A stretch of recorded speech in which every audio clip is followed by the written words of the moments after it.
Okay, here we go. Hi. Hi, everybody. I think we're good. I see my mic moving. I see desktop audio. But is everyone else's mics moving? Yeah, that's what desktop audio would be. Oh. Everybody's Well, in the right Sirenscape's spot. not going. Sirenscape is there. And in case anybody else needs it, I'll go ahead and put it back in chat again. So it's there. I just don't have anything planned right now because I was like doing other shit. You're jamming out.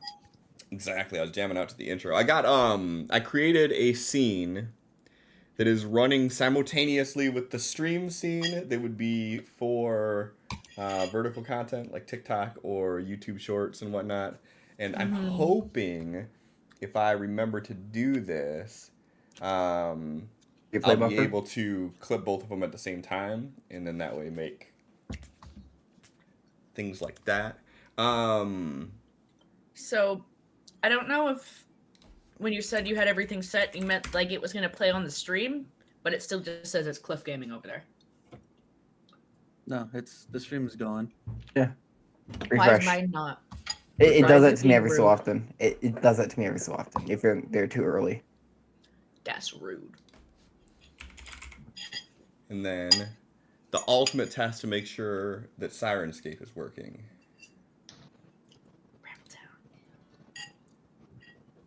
I miss not being able to play that during Las Vegas. Like, it just didn't work. You know? Alright, so Brindletown should be playing. There we go. Now that I've turned it up to 110, I can actually hear it. Alright. Cool. Here we are. Hope everyone's doing well. I had the day off and still didn't have enough time to do everything I wanted to do. I don't understand how that works, but here we are. How is this? Like, did a lot of people have today off? Because No. I'm like, you and Megan had the I don't day know. off. It's Good Friday, so some places will have That makes the sense. Friday off for traveling for Easter stuff. Yeah, that's why I did it. I didn't Exactly. I didn't realize it was Good Friday. I work on holidays, so I don't know. Listen, we have Amethil, so every Friday is a Good Friday. It is.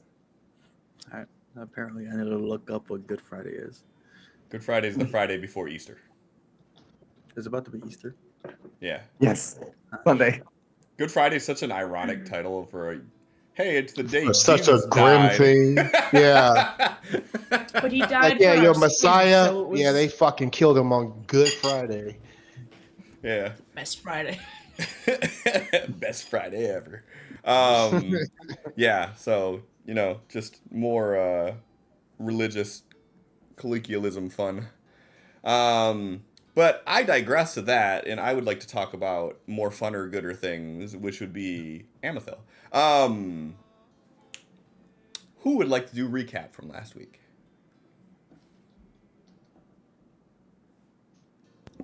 Not it. I'm eating my food. Same. This is how I remember. Sin, how you doing? You got the recap? I can try. I didn't. Bitch, you are the Rewatch. recap. I don't remember what happened. No. I can't remember an RP at the same time. Those are two separate brain cells. Oh. Shit, okay, I can crash course this if we really need us to. I guess we need us to. So, we wake up and start doing our normal morning things like Thrain and Nell are off sparring. And the previous evening, Desmond had told the Rodricks to meet him in his room in the morning. And so they do. And he's there. Exposed. No mask, nothing. Just raw dog and being Desmond. And they're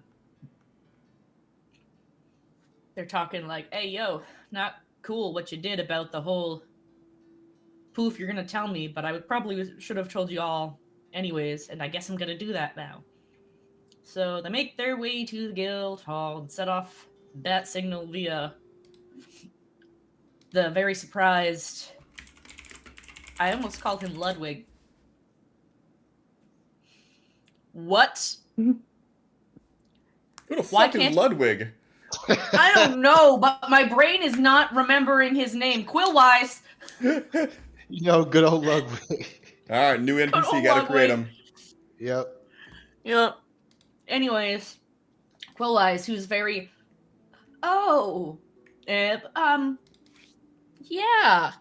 Boop, sets off the thing, so Thrain and Nell will come on over.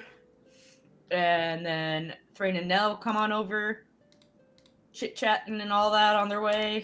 Just classic everyday morning, and then they walk in, and Thrain's surprised, and Nell initially does not realize that this is Desmond and goes to introduce themselves before pausing.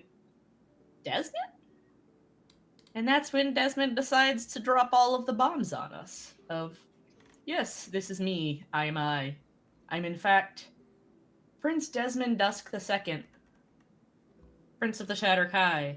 I am here to attempt to secure some form of a location for my people, as since the Raven Queen is dead, well, the Shatterkai aren't exactly immune to the Shadowfell anymore, and people are going crazy, and the immortal race is no longer immortal, and all that drama.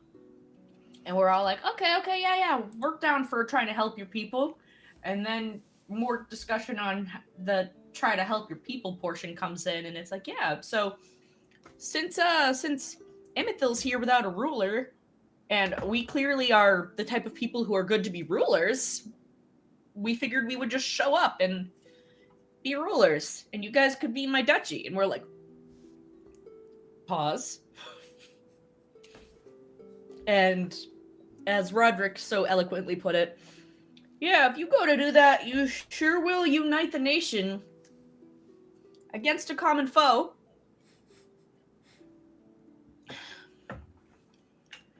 And then Desmond tries to be like, well, what if we just transplant it off the shore and stuff, and you guys are the ones in charge of everyone, and maybe possible floating isle sort of deal. There's a lot of discussions on how this could work. But mostly, it's awkward and uncomfortable for our friends who are more and more realizing that Desmond doesn't see them as racial equals, as he's just like, well, one of my people know, like, way more than any of you guys ever could, so what do you mean it only makes sense to let us rule, and all that. And we're like, no. But, after that increasingly tense conversation, Quillwise is like, anyways, let's move on to a different subject. There's no good way to segue this. No, we're going to have the ceremony for you to take your oath of the Watchers. And so Nell takes their oath of their paladin oath, which, as they recite it, is just essentially, you're not going to take any bribes from or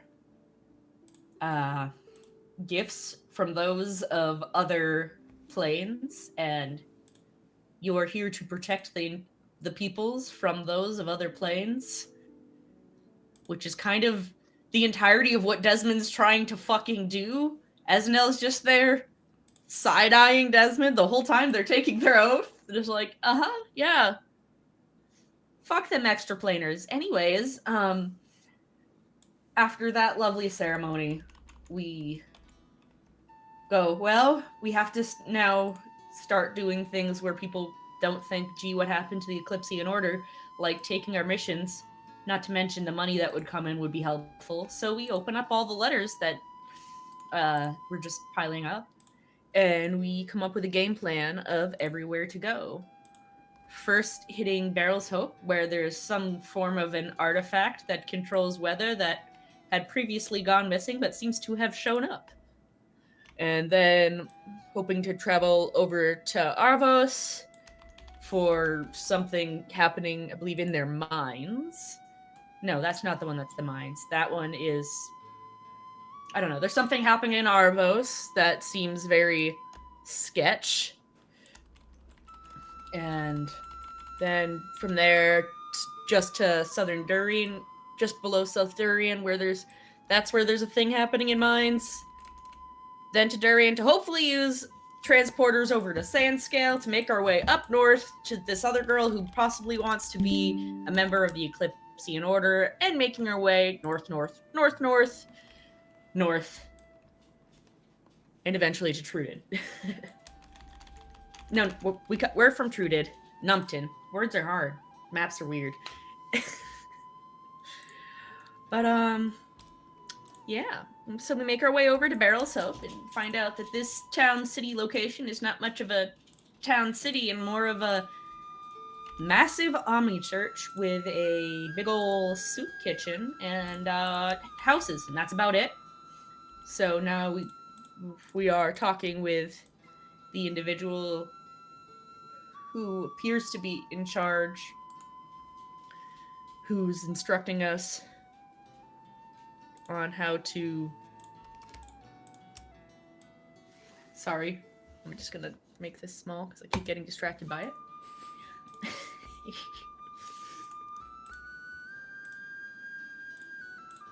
And so we continue to make our way with lovely long rests and downtime activities of gathering things and crafting things and all that. And then when we wake up from our next long rest, there seems to be a storm about in the just about regions of to the east of Barrel's Hope. We're heading towards the collapsed caverns, where we're beginning to see a snowstorm happening. And it's probably good to head to the center of that, where there's more than likely going to be this artifact that we've been looking for. And that's where it ended. Yes. And now I'm gonna eat. Yes. Perfect. Thank you. Yeah. So we will pick it up straight from there.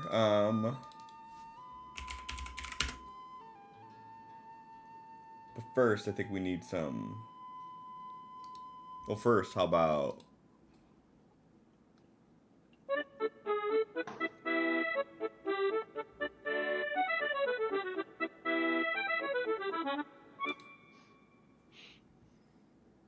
a little throwback. I thought I saw flashing on the screen, then I saw what you were doing, Cliff. 'Cause I just saw it flash out of the corner of my eye. Yeah, I tried moving everything in studio mode so it wouldn't you wouldn't see it moving on the screen. But in studio mode, it shows two screens side by side, like this big. Mm-hmm. Mm-hmm. And It sucks. I'm trying to line up little tiny letters underneath everything. Mm-hmm.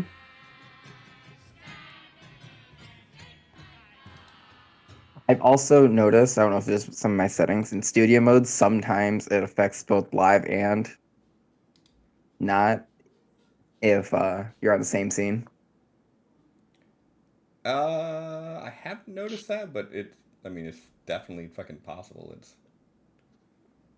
fucking OBS. Good point. All right, so as you all start walking through this field, you get to where the entranceway to the Towering Wilds is, and you're walking through this nice windswept field. A nice warm breeze sort of blowing through, and then off in the distance, just beyond the tree line, you see that it is snowing.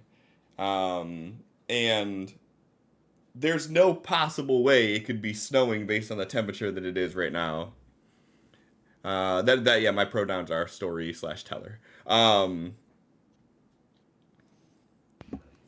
Hey/you. Those are my pronouns. I don't care. Tell me what you want. I just thought it was funny we all had them, but you didn't. Yeah, that's a story. It's a good oversight. Good oversight. I'll fix it. But yeah, so as warm as it is, it's impossible that it would be snowing naturally. So given that you are on the scent of this weather device, you get the inclination that you are headed in the right direction.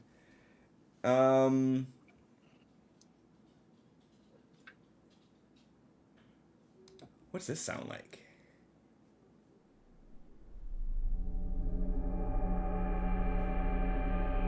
It's kind of cool. We'll do You that. scare them off. But it's not 10 yet.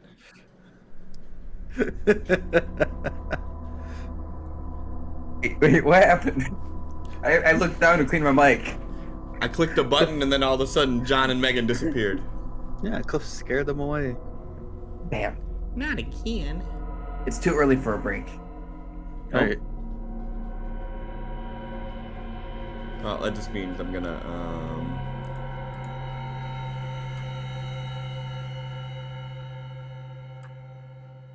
Yeah, that would make sense. It sucks, but it would make sense.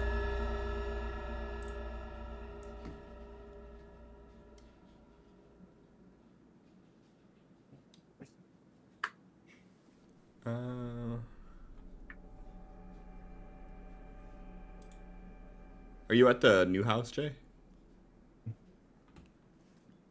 One thing I need to do I still need to run Ethernet properly through this house. That's what I did 2 days ago.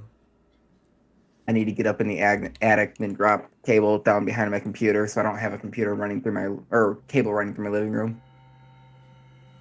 Yep, I had to do that all on Wednesday. I ran Cat 6 through my entire house. I had Cat 5 before. Now I got Cat 6. And yeah. Did you cut it and make it yourself or just pre-made? Yeah, I bought a 250-foot spool and I ran it all proper. I got wall plates. I got everything the way it's supposed to be done. Yeah. Yep.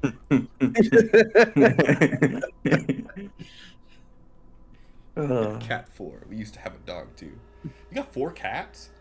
Crikey, mate. Or a cat that's 4 years old. That's possible too, I guess. So you have Cat 6 then, Jay? Hold on. I have this.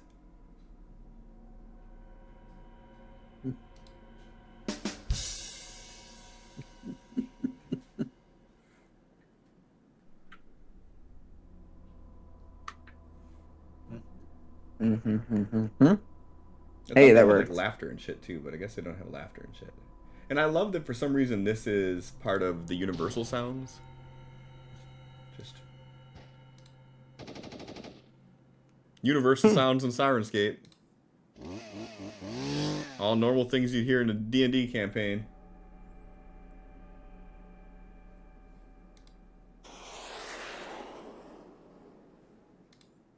Is that a flaming arrow?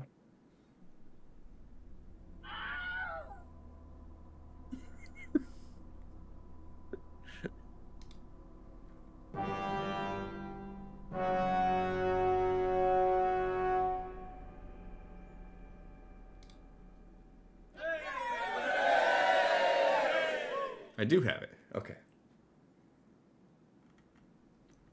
So, I just got my paycheck today, and I didn't realize how many bills had to go out today until I look at my paycheck, and 90% of it's gone.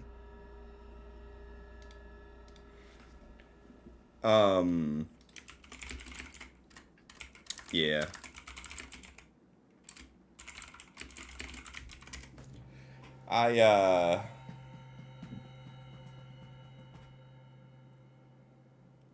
I constantly feel like that. Like, I don't have a lot of spending money because all my shit goes to bills. I need to actually do some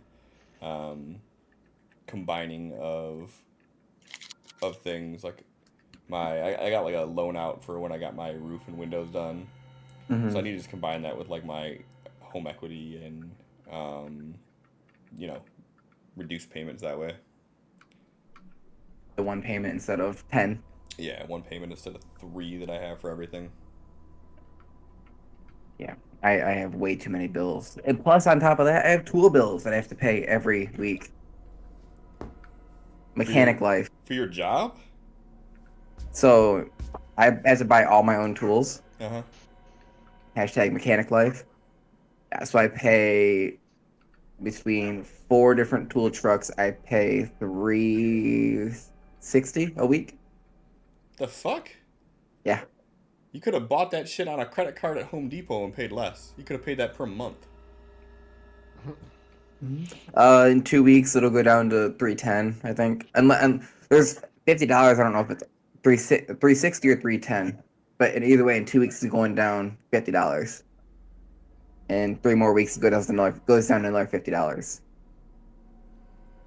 Ugh. And then I got to spend another $1,200 here soon to update my scanner. I have to pay $1,200 a year for my scanner. For work. On top of the $4,000 that I bought the scanner for. That shit don't make no sense to me. Like, if my job ain't providing the shit that I need to do my job, then what the fuck am I working there for? Right? Like, unless you're working on commission, what? Oh, I hey, do. It's not. Megan's back, Oh, and I didn't okay. realize it because their scene changed. Let me update that real quick, and then we will be good to go. I make a 20% commission. I'm also hourly in case I don't hit my commission, but I make a 20% commission. And does that 20% commission cover what you're paying every week in your shit and then some? No. Oh, I mean, it supports all my bills, yes. But, yeah. Here's Don't be a hoping that mechanic. someday. This is all. Here's hoping someday you stop having to pay all those bills, and you can start just making hand over fist money because you've paid all that off. Yeah, eventually. But instead of college debt, I have tool debt. Yeah. Bob, That's I'm the with you on difference. that Cool. one. If my work, I couldn't even imagine if my work was like, yeah, we need you to work from home with a laptop, but you're gonna have to buy your own laptop. Like, fuck you. Right? you're gonna have to help me out here. You want me to do my job? You have to help me do my job. I got one already, but fuck you. Exactly. All right, so y'all make your way to the wood line, and you see all this fresh snow. And as soon as you cross the threshold into it, like, you notice a very severe change in weather. It's drastically colder just feet into the woods. I take it this isn't natural. No, definitely not natural. And I wish I brought a thicker cloak. You're telling me. Yeah, Roger. What are you can talking pass about? You're up this probably at coat. home. I've been down here for too long. Give me about an hour, then I'll be fine. Yeah, Roger's just bundling up his coat and everything. Like, If anyone needs any extra clothing here, it's gonna be big, but I'm gonna grab a heavier jacket out of my bag. Nell Maybe- puts it over their shoulders. Thanks. Nell puts it over one shoulder. Why just one? He's a little dwarf. Yeah, but he's thick. He's white, So Little, it's but it's like a thick. crop top, but it's thick. big ass crop top. My legs are still freezing. Also, Nell's not tall, so they're only like 6 inches shorter than them. Really? Like an Yeah, overcoat for- Nell is 5'6". Oh, I'm almost a foot shorter than you. About to say, Oh, I thought you were 5 foot. Hang on. I wrote it down last time. 4'10". 4'10". yeah, you're a giant compared to them. little. Okay, so yeah. So as you start moving in, you can see that this is all fresh snow. Who is going to be leading the pack through the woods in this snow?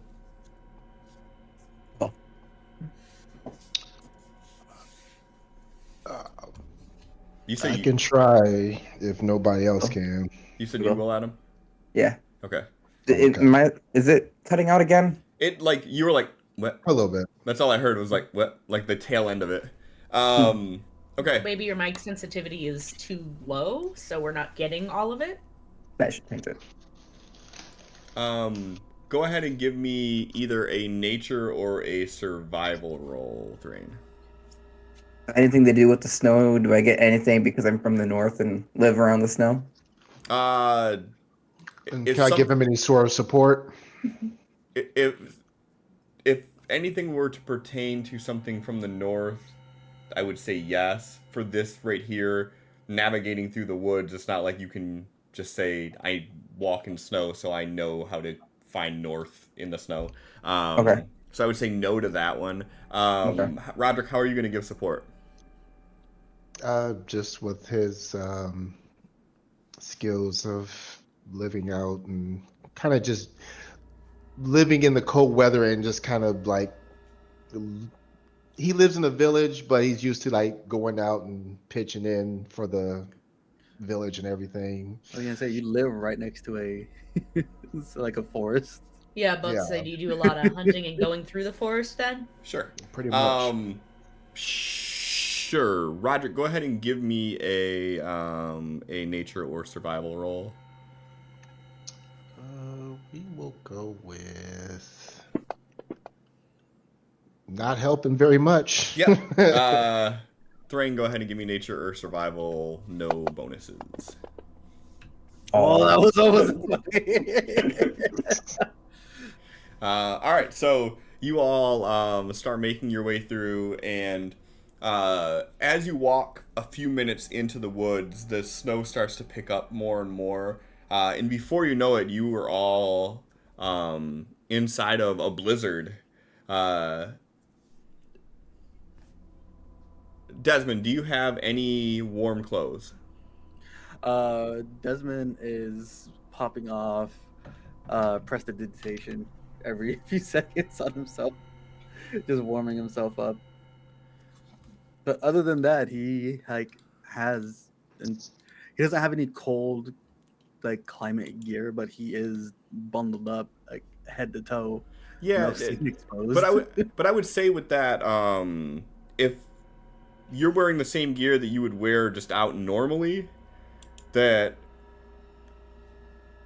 unless it's some magical gear that can like regulate body temperature either way, then if it's comfortable for you to be bundled up in like the field, it's probably not gonna have sufficient cold protection. I would assume.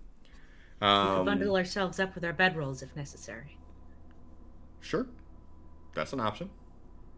Wrap them around ourselves. It's not like we don't have them.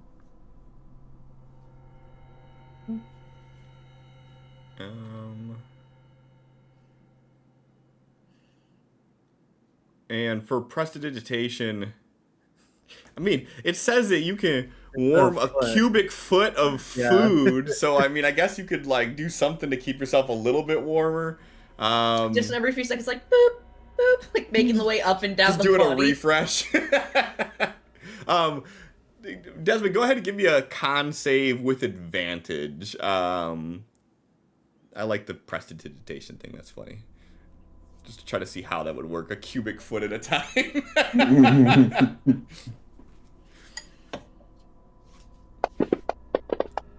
It's like magical hand warmers. Hey, give me that other 20. He toasty. Yeah, you do. Doing the Bacarina for warmth. Exactly. That's what I would be doing. Now you're using Thrain's extra vestments. Please give me a con save with advantage.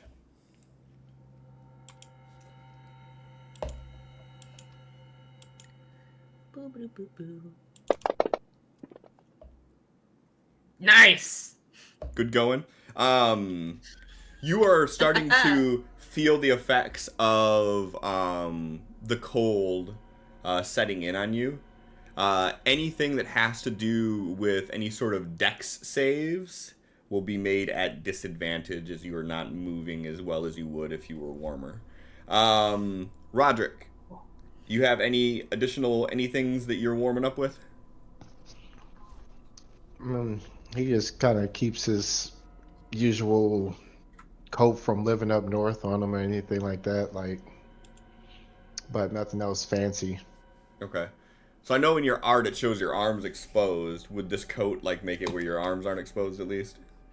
His arm, like it's actually like a proper like winter coat that he Okay. carries with him. He just hasn't worn it since being south of where he usually lives.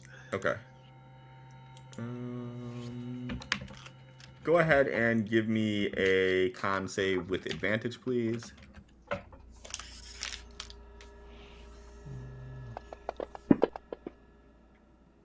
All right. And Thrain, go ahead and give me a con save with advantage. This is one of those times that I'll say that living up north, you probably have. This is something you're used to enough. Yeah. I don't think you have. Do you have what's your dwarven resilience say?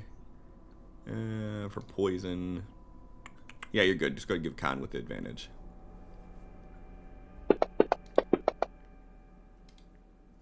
Okay.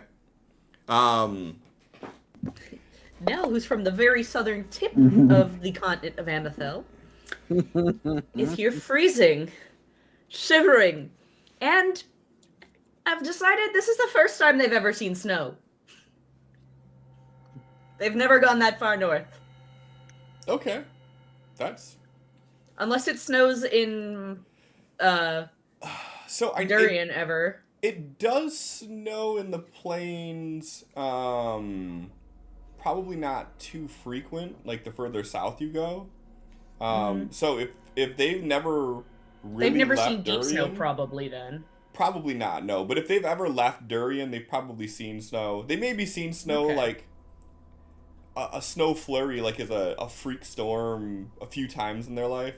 But yeah, They have left Durian, but they've not really gone much higher than Sea Bluff. Sea Bluff would see snow, especially due to like fall off from the mountains. I feel like also they and their mom would probably avoid Sea Bluff when it was cold. That makes sense. Yeah, so I would say you're probably not completely foreign to snow, but you've probably never been in snow like this, especially in like a blizzard. So yeah, so you all continue Visibly through. shivering. Yeah, you all continue through the woods in this area, and with the snow being as quickly onset as it is, and in a blizzard affecting vision, it's making it very difficult to navigate through. And Thrain is doing their best to keep it head steady from the direction that they were pointed in when you started moving that way.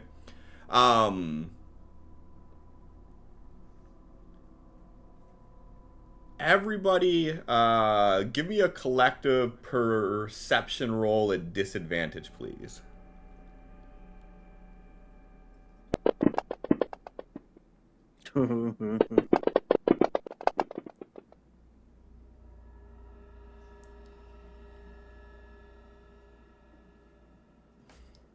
All right. What the fuck?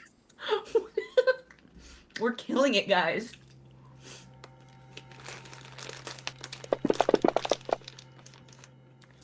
It's not my fault. The snow keeps covering up the entirety of my lenses. For no reason in particular, what is your marching order currently? I'm up front. I'll be right behind Thrain because he was at least trying to assist and just not doing great. Okay. How I'm about assuming that? now that Desmond are probably like trying to keep together to try to follow them, as they don't seem to struggle, but we might be. Okay. Okay. So like Sin can say otherwise, of course. Thrain, Roderick, and then Nell, Desmond. Are you guys like doing 2x2s? Or are you doing like 1-1-2?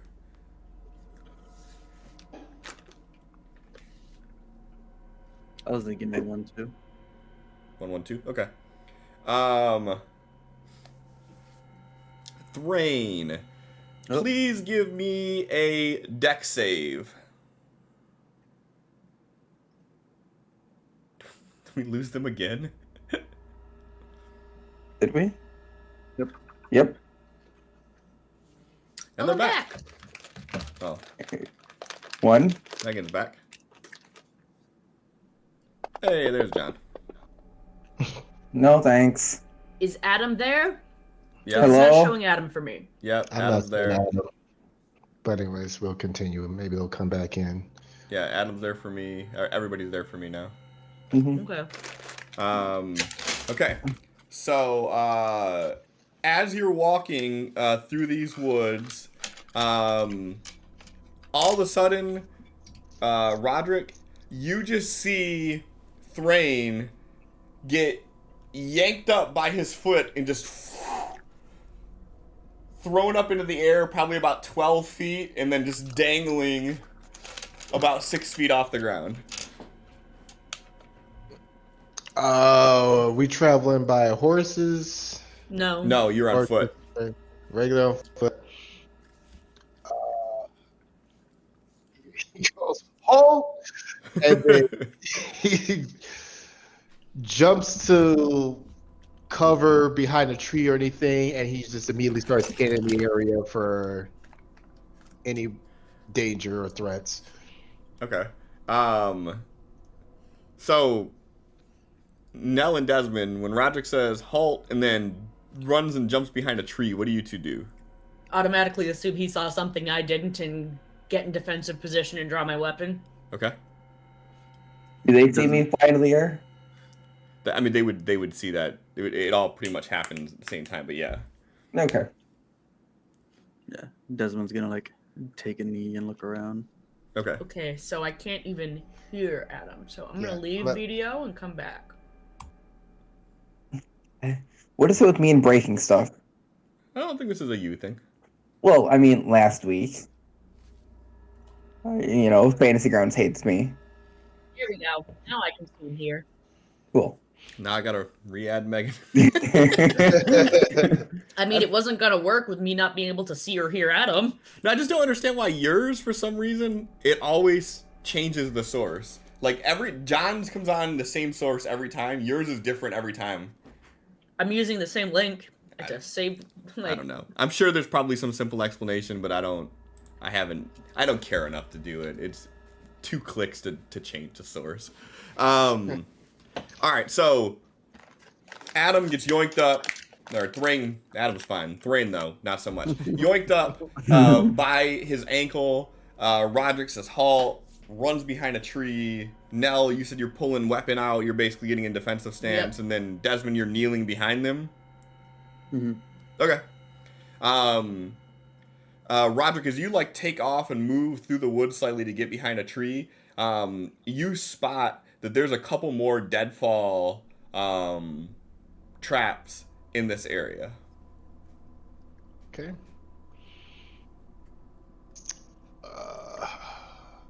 All right. He's gonna call out. We've got traps everywhere. If you don't know how to spot them, watch your footing. And then he's gonna look for a way to get Thrain down. Okay. You Yeah. said is Thrain's head 6 feet off the ground or his ankle? His head's 6 feet off the ground. Okay, so I can't just hold my axe by the tip and go, bing, knock him down. Got it. You could jump and do it if you really wanted to be fun. Yeah, but I'd rather not miss and accidentally hit his ankle. Mhm. I'm thinking that his ankle would be probably a preferential area to hit if you're jumping and swinging up that high. Am I able to try to just sit up and with my hand and try to cut the rope? You gonna try to cut yourself down? Yeah. Curl up into a ball so I land on my back. Sure. I'll let you try that. Go ahead and give me an attack roll, just to make sure you don't crit fail. This is thrown. This is melee. Oh, what is this? Roll today. It wasn't a crit fail. No, it wasn't. Yeah. So you and then you fall, with you curled up in the ball 6-7 feet to the ground and land on your back. Give me a D20. If it's never mind, you're probably good. Go ahead and give me a D20. If it's higher than the number I roll, then you don't take any damage from it. Oh, cool. You take 1 point of damage as you fall on your back from this deadfall. You all right, Thrain? Do you need another D20, Cliff? Yeah, why not? You know, this could get way worse. Let's have fun with it. It's not going to. Okay. If it was a double nat 1, it would have been like 2 damage. No. Oh, If it was a It's double never nat been- 1, he'd have landed on a stake or something. He'd have landed on the ship and they had to pin it down. I'll be fine. I'll just not want to wake up tomorrow. And I'll slowly stand up with a sore back. Got it. No sparring in the morning. I didn't say that. All right, we'll move at your pace regardless. And as you all are sort of at attention to this happening, like, you don't hear any follow-ups, you don't hear anything moving through the woods. But again, Roderick, you do see that there are, in this immediate area, 4 additional deadfall traps.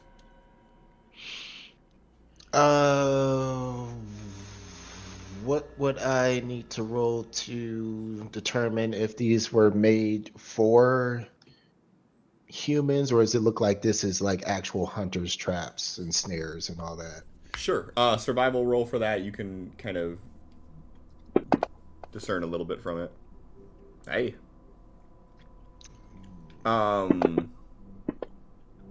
Okay. So based on just some of the work that you did back up in Furin and through your escapades around there, these are very clearly like rudimentary traps, very very archaic, and they look almost goblinoid in fashion. You would surmise from this that this was probably set up to capture people more so than animals. And furthermore, based on like the configuration of this and almost like a half moon configuration of where the traps are covering like a wide opening, it's something that you would assume that was built for them to do an ambush. And the fact that there's been no follow-up is probably surprising to you. All right. So we're gonna walk over to the ring. You good? Yeah, I'll be fine. Just might need a stretch for a minute. This seems like very goblin in nature. He's still like looking around as he's talking. Usually they would have come out of all sorts of little hidden places to ambush us by now, but not seeing anything. Perhaps they left when the cold set in.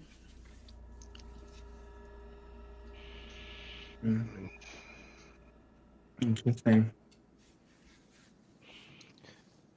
So How far away are we from the base of the mountain? If we can see it. You're probably a half day's travel away from it.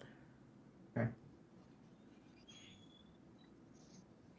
From where you are right now, like, you can't even see the mountain. Like, the trees tower so high up that basically all you're seeing is like the canopy of the trees above you. It's a thick canopy, or is it Oh yeah, it's a fairly thick canopy. and the snow is making it through that canopy easily, or The way that Or the does wind is blowing through it, it's kind of sweeping the snow through. But it's mostly like because of the wind, how it's breaking through the canopy, kind of creating like the openings. okay.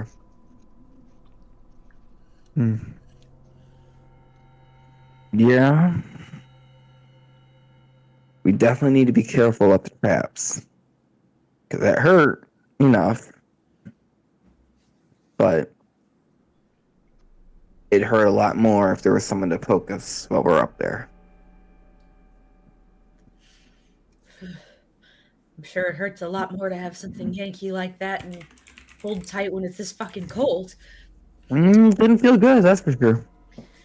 Nell's digging through their pack, trying to find their bedroll to wrap that around themselves too. They're just bundling over with their bedroll and the parka now, just freezing. I have never seen anything like this.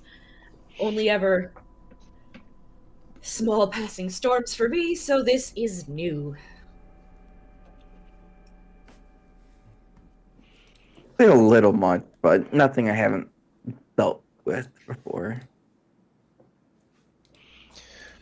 So do we continue in the direction we're heading, or Obviously, if there's traps, that means we're heading in the right direction. Yeah, those traps could have been there before this all happened, though. But Yeah. how long have we been walking into this, would you say, Cliff? How far Good are we minute. away from the edge? Probably an hour or so into the woods. We probably should have done a small perimeter to figure out what angle to go at to try to reach the middle of what we would assume was a large circle of affected zone, but all we can do is our best to head in a straight line from where we walked in and hope we hit the middle. It would make more sense to head in the direction that the wind is coming from. If you want to try to hit the eye of the storm. Very true. You said it's a thick canopy, but are we able to see far into the distance in the sky at all for any form of where the clouds end? Not really, no, especially not in the blizzard. All right.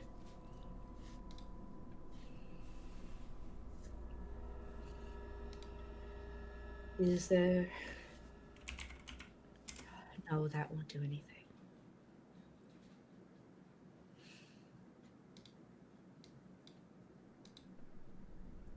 I guess all we can do is continue our march through and be more cautious of potential traps, eh?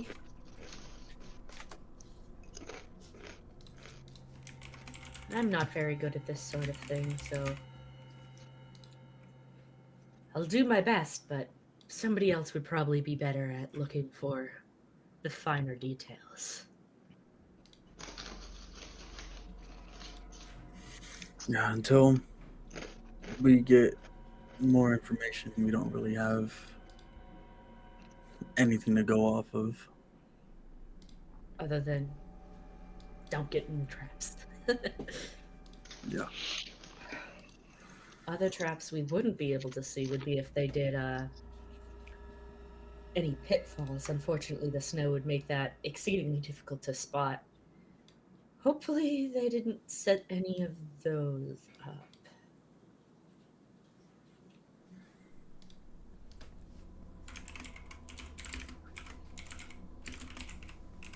Well, for now, single file and a half pace. It only makes sense.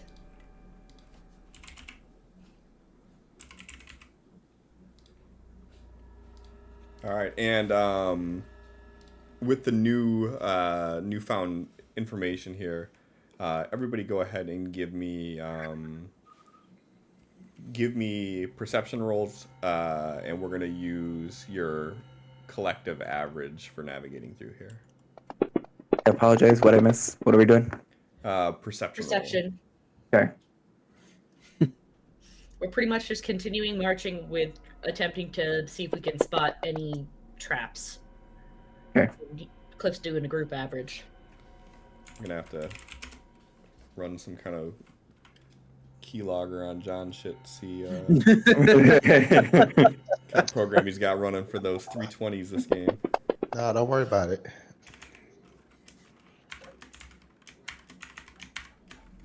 once Roderick is alert, he's fucking on it. Yeah, he is. Uh-huh. until that point where he feels like he's in danger. My It's man all chilling until there. Yep. The second it feels like something's off, Roderick's like, "Oh fuck, let me look around for a second." There it is.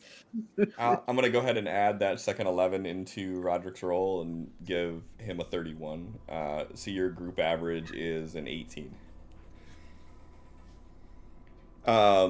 So as you continue moving on, it seems like as every couple 100 feet or so, you come across a different type of trap, whether it be like when there's a narrow area between two larger trees, something where it could trigger like spiky bramble to snap onto your legs, or whether it be more of the dead drops. You see a lot of them, and all of them have the same type of like archaic design and implementation to it, like very tribal in nature, more so than like using modern mechanical means. Um, but none of the areas here do you start seeing any footsteps or any signs of anybody being around. And at no point do you see anything that would give you indication of who's actually using it. Outside of like the few of the small woodland creatures, and a small little pack of deer that run by, all is relatively quiet. And as you continue marching through, it gets to where the sun is starting to set, and with the snow not letting up, you've got about probably 8 to 10 inches worth of snow buildup at this point. And with the sun starting to set, it's getting even colder now. Do you all want to try to continue to push through, or do you want to try to set up camp? We should probably try to set a camp of some sort. Because soon we're not going to be able to see at all where we're going. It's already difficult enough right now. How are we Yeah. going to shelter in this? Yeah, it'd be better to set up camp while we still have energy and can see what we're doing rather than try to do it exhausted.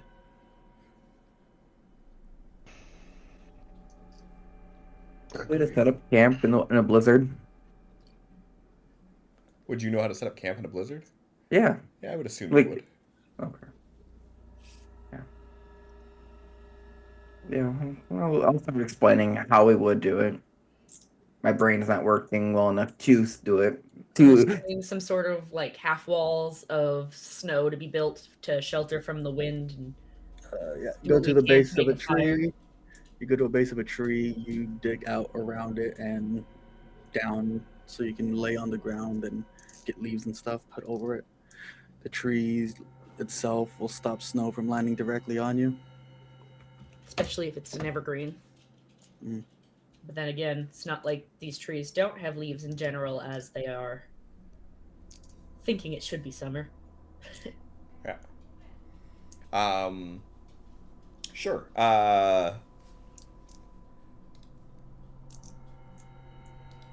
Desmond, do you have prior knowledge for this type of scenario? No, that was Sin explaining how Oh, we would do it. yeah. Desmond, probably not a lot of snow. Yeah, let's say, does the Shadowfell? Shadowfell have snow? It's like you simply get a servant to take care of it for you. What's the problem? Okay, cool. So, seems no one else really. Roderick may. Roderick, if you want to, you could assist Thrain with this, with a survival roll. Let's try it again. Yeah, that works. Thrain, go ahead and give me a survival roll with advantage, to see how well you can set up camp here. 18, pretty good. Um, so you all stop and start getting things together and set up some makeshift camp to protect you from this. Thrain does a good enough job that you all are actually protected from the elements, um, and I'll even say with this, it was a good enough job that if there are any sort of downtime events that you all want to do tonight, you're all able to still do that too. Gathering as much firewood as possible, and laying as close to the fire as they can to keep warm. Because, god damn, not used to this. Sure. I would say for you then, give me a nature roll if you're going to be trying to find firewood that is actually like dry and usable in this scenario. Unless you have another skill that you. I mean, survival is +1, nature's +0, so I mean, what's your justification for survival? it's a survival scenario. You're trying to not freeze to death. I mean, true, but Making camp is a survival thing, not really a nature thing. This isn't I'm looking for this certain type of herb like I would for my herbalism kit. This is when living in the wild, because adventurer mode, you kind of need to know how to survive in the wild. So survival. sure.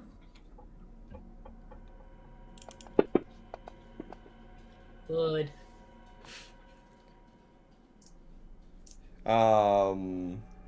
Guess going down the line, Roderick. I mean, mine was survival, but we gotta do something different, right? No. It's a downtime event. You do whatever you want to do. Oh, okay. Learn how to make bullets. Yeah, I mean, if either of them have any time for bullet lessons. Desmond's gonna be working on his own thing this time. And I don't think Thrain knows how to make bullets. Nope. Yep, that's fine. Okay. Can he practice just on his own, like what he's learned so far? Sure, but the DC is going to be way higher. Okay. We'll set it at like 15 if you have no support. All right. And then what am I rolling? Just a solid 20? Just solid 20. All right. Okay. Thrain.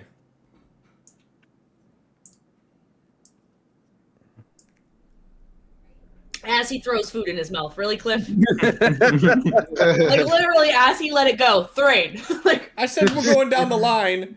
He's immediately after John. It's not like this is a surprise here. It really wasn't. I guess I'm mainly just going to try to keep the fire going as hot as possible. Sure. Just trying to keep everybody warm because I'm used to the cold, but everybody else has to bundle up and. Okay. Go ahead and give me survival rolling.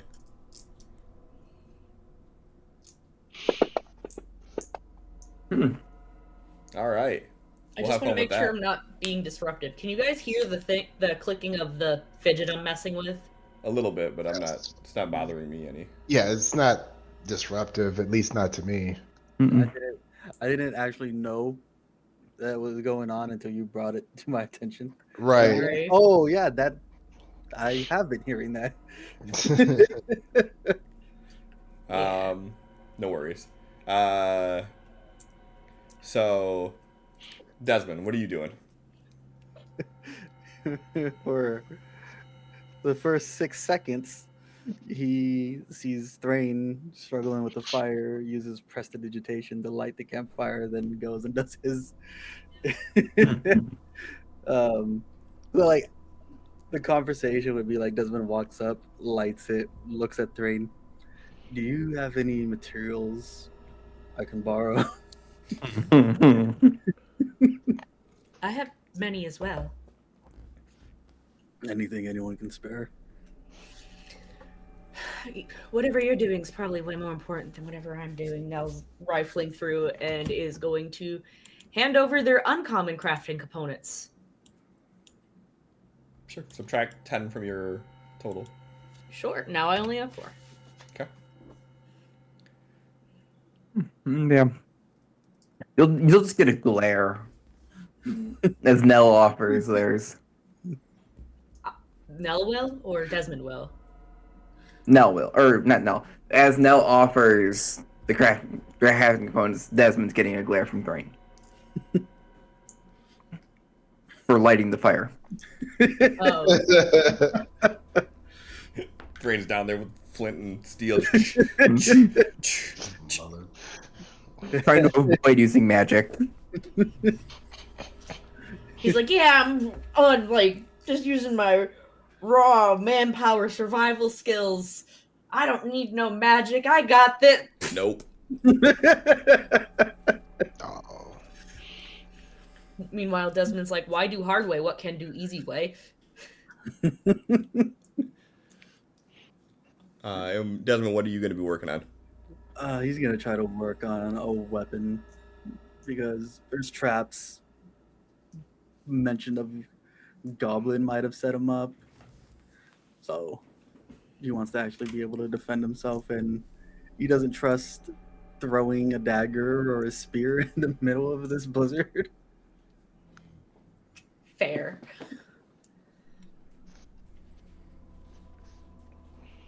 All right. And are you doing one of your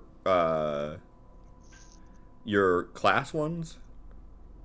No, this is just gonna be straight up like trying to craft a magical item. Okay. So if it's not part of like one of the class ones, then that you're not able to do that all in one go. No? For you're trying to do a. Is it just like a common item you're trying to make, or? Well, he has the uncommon materials now. I don't know what this, like an intelligence-based firearm would be classified as common or uncommon. Common. I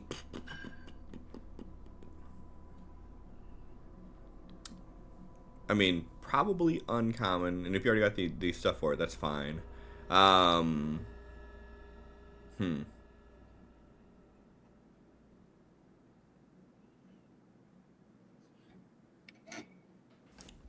Give me a second here. I forgot that I had a short bow. You directly, Cliff. Who to what? Am I able to whisper to you? Because I can whisper to the others, but I it's can't. just GM. Slash GM? No, If / you- whisper space GM. Or if you go to the dice tower and you right click, and there's the one that looks like a person with a halo around them repeatedly, that's the GM, and that's the GM whisper button. Thank you. I didn't know that. That's how I whisper you every time. Oh, nice. It's also how I whisper anyone else, because I press the whisper to GM button and then I backspace DM, because I always forget that it's just /W. You could right click on for people to top to whisper. Ah. That one I did know. I didn't know there was a quick way to do the whatchamacallit.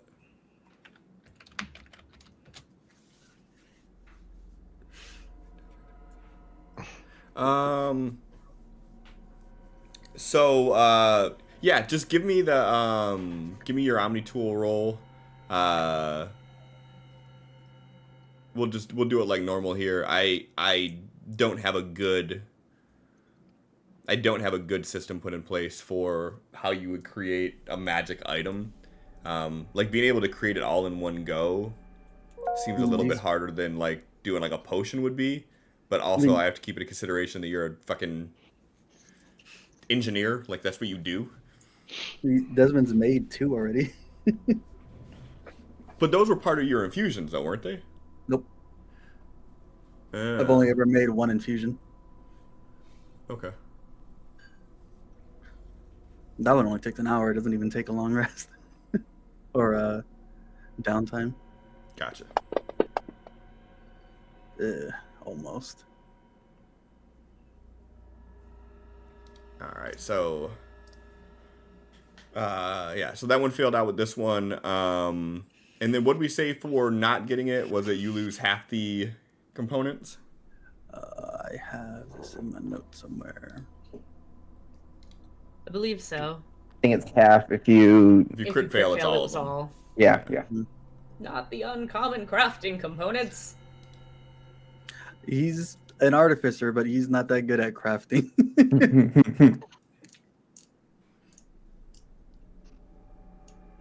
He just can use a lot of tools right now. He's just as good as everyone else at using them. He just can Jack use of all trades, of them. master of none. Mm-hmm. So Desmond, as you're trying to, you're essentially trying to create something that you've never really seen before. You're going off of like existing plans that you've seen for other people, like notably like Roderick's weapon and whatnot, but modifying it to fit your specific needs. So you're almost prototyping something that's never been done before. So not being able to do it the first try makes sense. Desmond may not agree with that notion, but like for any normal person, your first draft is rarely one that works anyways. So as you go through with that, you at least can pick up and learn from what went wrong this time. It wasn't a catastrophic failure. You just have to back out a few of the components that you had and try something a little bit different. And one of the things that you may be able to blame for this is as you're sitting there trying to put everything together, Thrain continues to have difficulty keeping this fire going. Whether it be from wet wood or from just like, the freak gusts of winds that happen. But the fire is consistently either going out or almost going out as Thrain and is consistently trying to keep this going throughout the night. How is everybody? What are the sleeping arrangements looking like right now? Did you guys do like a single like dugout type area, like just a lean-to, or has everybody got like their own sort of designated area that they're camping out in? I'd assume we're all staying close together, like in one giant dig out. Mm-hmm. Additionally, that means body heat. Yep. Nell is not worried or shy about getting close to anyone right now to absorb heat, Okay. as they are not handling this very well at all. In fact, I'm going to give myself another constitution check because I just feel like they're suffering. I mean, if Thrain would have known how to keep the fire going, it probably wouldn't be that bad. Okay, they're doing Right. better now at least, but still struggling emotionally. So yeah, so you all managed to get to sleep in this little dugout that you have there, and Thrain, you continue trying to keep the fire going throughout the night. Thrain, you don't have anything for not needing rest or anything, do you? Sleep. You cut out real bad there, but I think I need sleep. I need to sleep, yeah. Okay. Cool. Let's torture you a little bit. Give me a con save, please. At the very least, it's not like Desmond and Nell can't take a shift essentially of this whole thing, where one's staying up and maintaining the fire, and then they switch off because they only trance half a long rest essentially. Mm-hmm. One of the main reasons I wanted to keep that shit hidden. Every night now, there goes my research time. It doesn't have to be, but right now we can make sure there's always at least someone. Nell's On gonna be top of the volunteering Desmond all the time now. Hey, I'll take half, you get half, right? Like, yeah. Damn it. I should cut out less now. That sounded perfect. All right. So you all managed to get to sleep, and all of you wake up sweating. All of a sudden, it's balmy, it's humid, it's muggy. There's a thick layer of fog from this rapid change in temperature. And as you all come out of your little dug-in area there, you see that even though there's still some snow on the ground, it's starting to melt, and the temperature is hot and humid right now. I need to Much better. Nell is wrapping up the parka, handing it back to Thrain, and putting their bedroll away and all that. Just happy to not be frozen. Okay, here we go. Hot, I can handle. Cold, that was miserable. Speak for yourself. As It's pouring Roderick, sweat. yeah, Roderick's like peeling off his coat and everything. It's like, okay, smarter people, how does weather have such a dramatic shift like that? The artifact we're looking for, that is weather controlling, perhaps. Great. It's the only thing that makes sense. And so, still a good sign that it's within range. And now that it's warmer, at least there's not that form of combating, but this fog poses the issue of, again, visibility. I can mitigate some fog should it come to it, but it's only limited supply It's and not only so far. necessary, I suppose. We can use what we can see of the sun pushing through as, any form of leading us in one direction. And we know we were heading to the east. It is morning. So we head towards the sun. Okay. If you need, let me know. If we decide we need to see better, we should be able to alleviate some fog.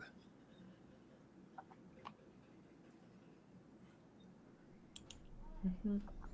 All right. So as you all pack up camp, start continuing east, about 2 or so hours of journeying through this, um, you experience a few different shifts in weather. It rains pretty solid for about 20 minutes, like heavy rain, which wipes out a lot of the snow, and then it goes back to being super hot. Um, After an hour or so of your travel, the fog begins to dissipate as the sun rises a little bit higher in the area and the temperature starts to balance itself out a little bit. Um, After that 2 hour mark, most of the snow is gone already, as temperatures are probably 20 or so degrees warmer than they typically would be this time of year in this area. Um, and as you're walking, you all notice that there's uh, this old cart trail that has since been reclaimed by nature, but you can still see the very defining ruts of wagon wheel that have been through here. And as you sort of follow your gaze down it, you can see as it winds through the woods a little bit that it butts up against uh, this large rocky area. As you can ascertain that you guys have made it to probably the base of the mountain. Okay. So, do you think we can assume that whoever has the device might be on the mountain? Possibly. I mean, I say we get to the mountain, see how tall it is. That way I can, because if it's close enough, I can, if it's within 1,000 feet, I should be able to find it relatively easy. And And is that something that takes a significant amount of energy, or something that you can pull off all day? Just keep testing. It's gonna take a bit of energy, and it lasts 10 minutes, from my experiences. Alright, so you just have to keep searching, looking for any form of a life, that is. Yeah. I mean, I say we start at the mountain. And so we do. Hi, Mars. Holy typical poppers.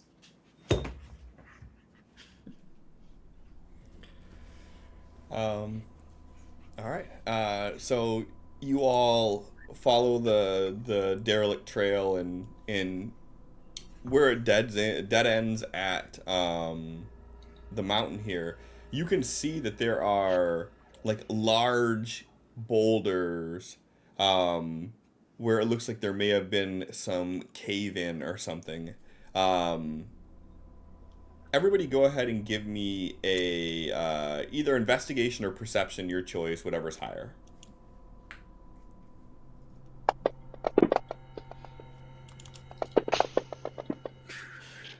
I'm proficient with investigation, yet my perception's still better. Um, Hmm? Okay. So, yeah. So you come across this area, and it looks like there was like a cave in. There's large rocks that are just sort of collapsed into a pile that are like right at where this trail ends. As you're all looking around, Roderick, you notice that on the side of the mountain, probably about 30 or so feet off the path, you see that there is an old cart. And the cart is tipped over on its side, and you can see like weeds and whatnot growing over it. So it's been there a while, as nature's already starting to reclaim it. And in the back of uh, the cart, you can see that there's some old wooden crates. They look empty from where you're at, but you see the clear markings on the side that you can remember seeing back home, that the blacksmith would get delivered that had like gunpowder in it. So you would assume that this a cart was probably hauling explosives at one point. Okay.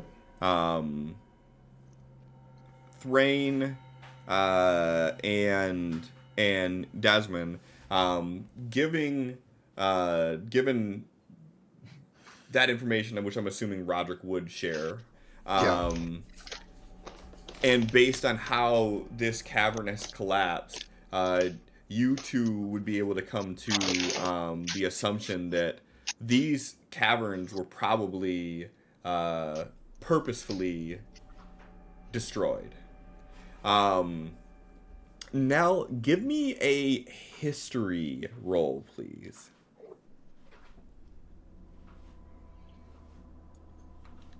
That's deception. We want history.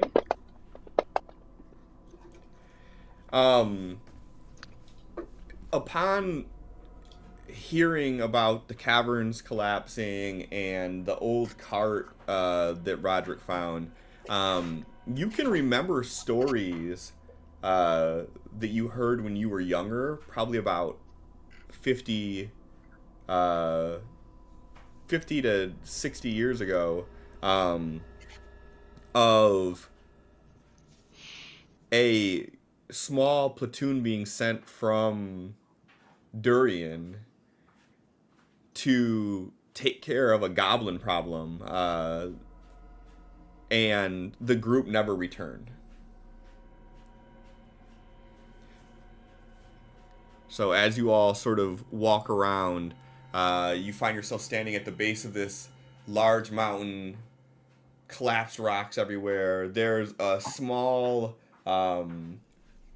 lake slash large pond off to the left, that's butt right up against this mountain, and then to the right you could see that cart that's flipped over, and then obviously further off to the right it's just more wood. As I will go ahead and put this image in chat for you all to pull up. So Nella's going to say to the others, years ago there was a platoon from Durian that was sent over here for some wild goblins that never ended up returning. So, considering the traps we saw, maybe those goblins are still here. Hells, they could even be the ones with the device. Wouldn't that be a treat?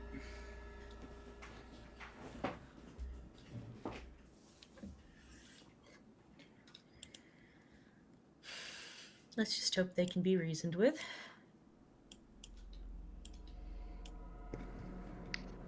With Reasonable goblins? Sure, why Yes, not? they're certainly out there. I mean,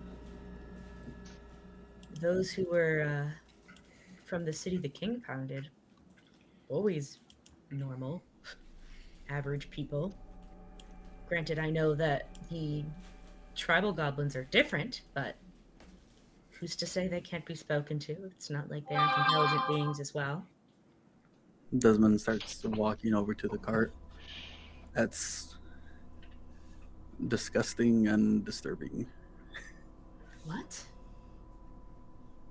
Goblins are filth, and Desmond starts walking. That is racist and not okay. I'll follow over to inspect the cart as well. Sure. Let's see if there's anything still like secured on this or anything of use, or if it's just been like completely overtaken. Yeah, I mean, I'll keep your 14 investigation unless you want to try to roll something different. Yeah, I I'm mean, struggling. the I don't like the way they move mapness in here. I can't move around on maps easily, view-wise, anymore. use your middle mouse button. I'm not trying to scroll in and out. I'm trying to move side to side. I already got in. Click with I the. found it. So the cart, from what you could tell, basically everything inside the cart of use has been taken out of it. The back of it, there's some empty crates and barrels, but all of the contents have been stripped out. And you do see that there still is, sort of in the grass, an old tattered Durian flag that's sort of pinned underneath this tipped cart.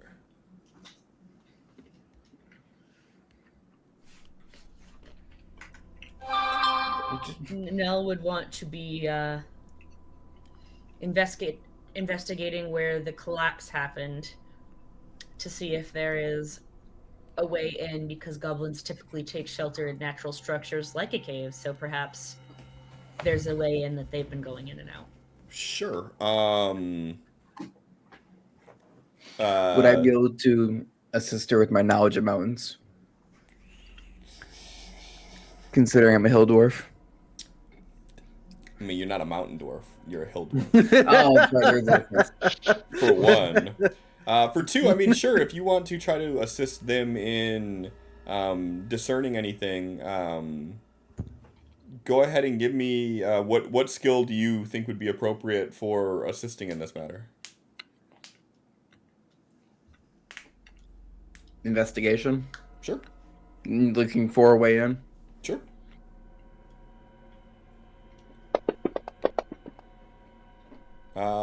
Yeah. So Nell, feel free to do a perception or investigation at advantage. All right. That's a much better roll than I have been doing. So as you start like moving through, like some of the rocks, you feel like you might be able to wiggle, but like in the way that these rocks are piled on one another, you're not confident that doing so wouldn't cause them to spill out onto you. Uh, you do feel a slight breeze seeping through the rocks, as if there is a hollow compartment somewhere in this mountain. But like looking over at this collapse, you don't see any way that any creature would be able to get in or out of it immediately.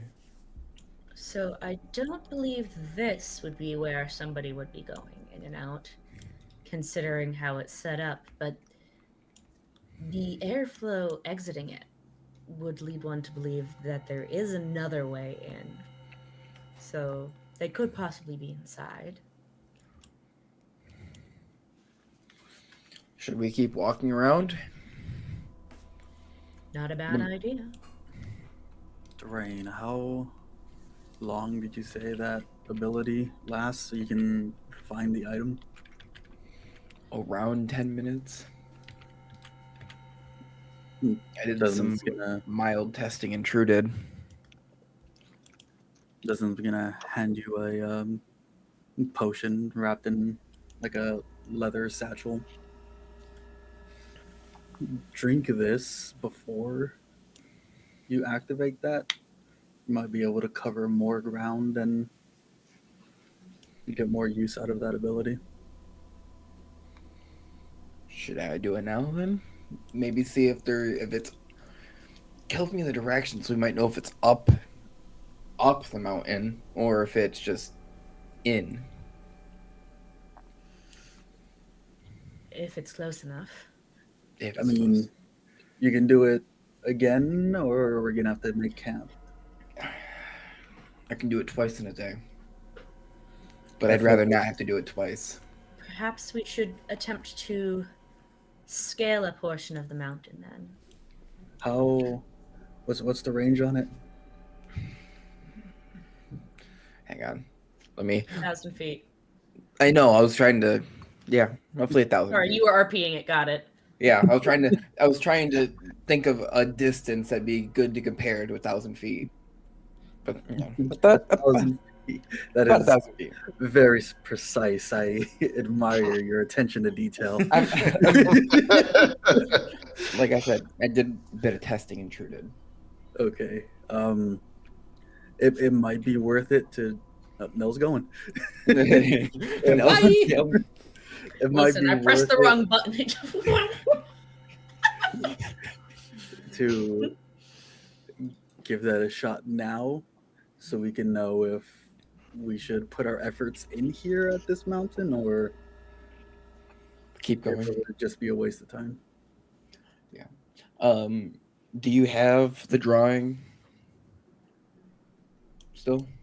Yeah. Then open up his satchel book thing that he has and shows the picture of the drawing. While he's opening it, I'm gonna drink the potion that he gave me. Hopefully, it's not gonna kill me. Haha, fooled you. Gotcha, bitch. All right, we got Desmond's first thrall. And then I'm going to cast Locate Object. Sure. So as you focus on the image, and you start looking around, you get like this sort of sense that tingles, and you look off to the northeast of where you're at, and you sort of get the feeling of something pulling you in that direction, and you discern that this object is nearby, about 100 to 150 feet away from you, and slightly lower than you.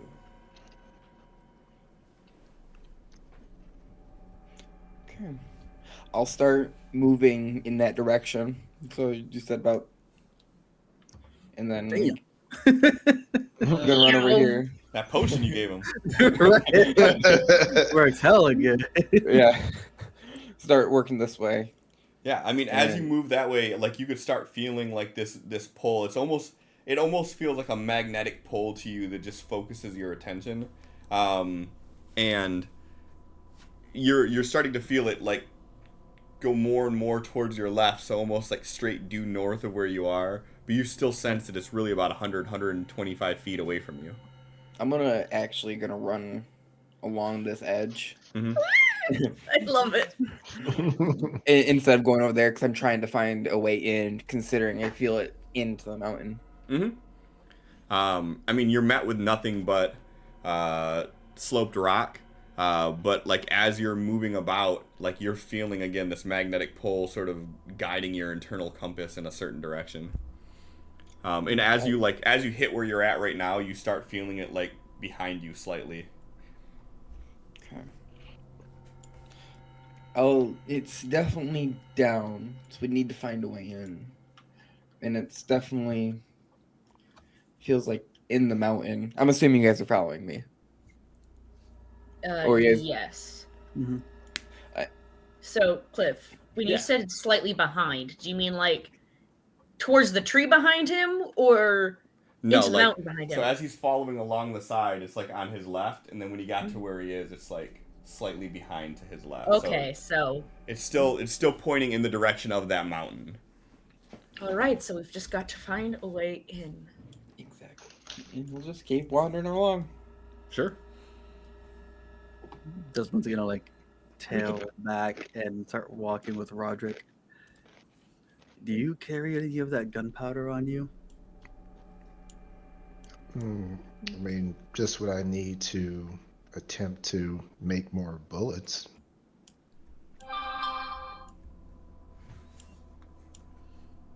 If Nell felt wind coming from that collapse, I might be able to open it back up.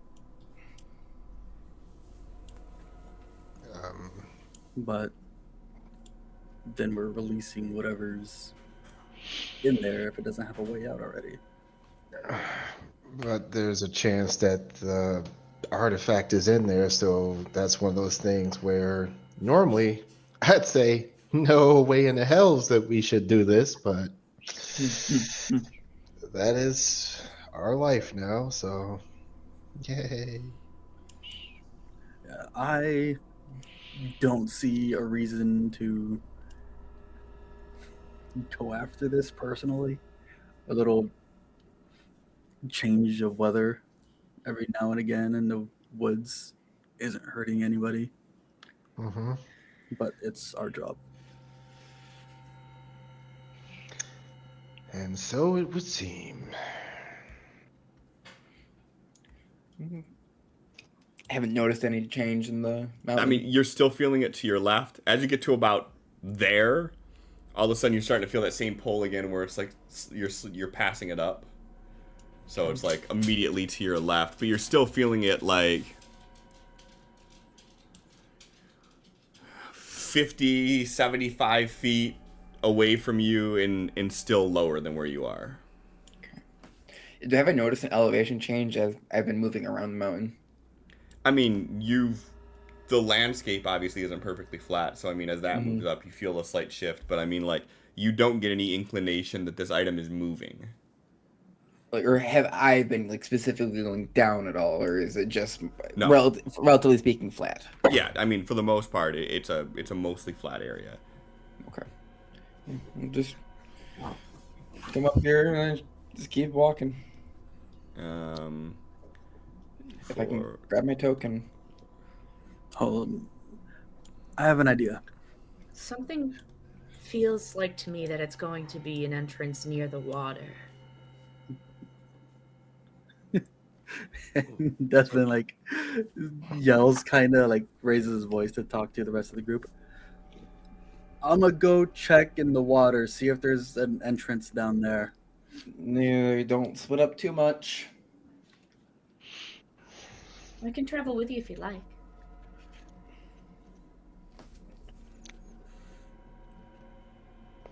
Yeah, let's. Are you sure you want to go to the water? You of all people. Is there something wrong It's with? not a big body of water. I'm looking at Desmond. Last time we interacted with water, you poofed your way out before you even got wet. I don't know what's contaminating the larger bodies of water. Here, at least, I know I'm not going to be trapped in the water for a long period of time. Okay. Just making sure.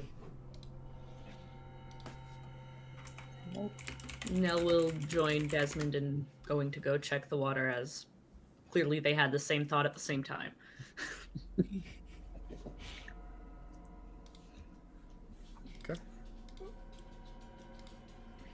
And Thrain, as you're like walking the perimeter of this part of the mountain there, like it's constantly you're feeling it like to your left or like left behind the whole way. Like you have as close to absolute certainty as you could have that it's within this mountain somewhere. Dancing. Sorry, just then taking the token. I think Roger tricks him with that speed potion too. Lag behind, then he's there. You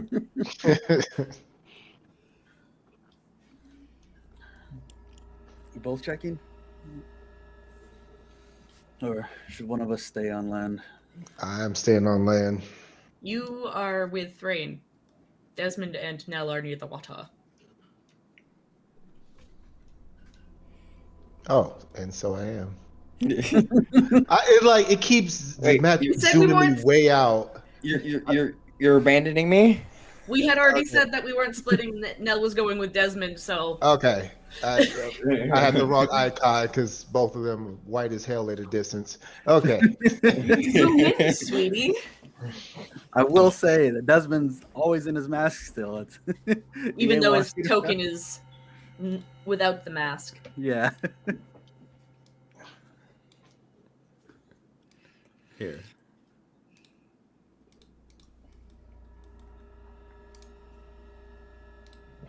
You gonna switch him? They got him. Gone. I changed it when you were unveiling. All right. I mean, either we can both check the water, or one of us can. Doesn't quite matter to me. I'll go see what I can find. If anything's dangerous down there, I can just poof out. Convenient, that skill, huh? Quite literally a blessing. He starts walking in. But thanks, Queen Ray Ray. Love you.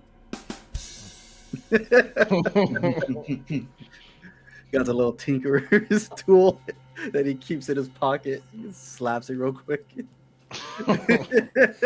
Boom, boom. All right. So Desmond in full suit, full mask. You're gonna go jump into the water. It's Okay. like a snorkel, but without any way to get air.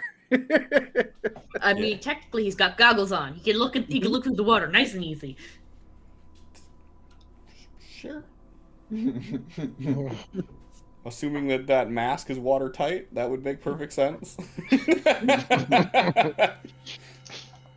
All right, so you start walking in, and after you get about 5 feet or so in, the water is like up to your shins, and then as you continue up a little bit further, the water becomes over your head.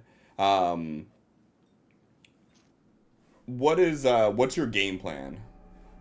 Kind of still following the side of the mountain, Okay. seeing if there's any like current pushing in a certain direction. If not, seeing if you can find any openings. Sure. Okay.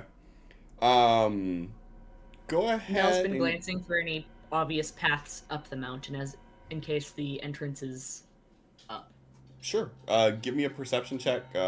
both of you. Desmond, I'm gonna say, Desmond, either give me a perception check at disadvantage or an investigation check. I'm gonna know if it's up that damn mountain. With a 16, Megan? got the same roll as you.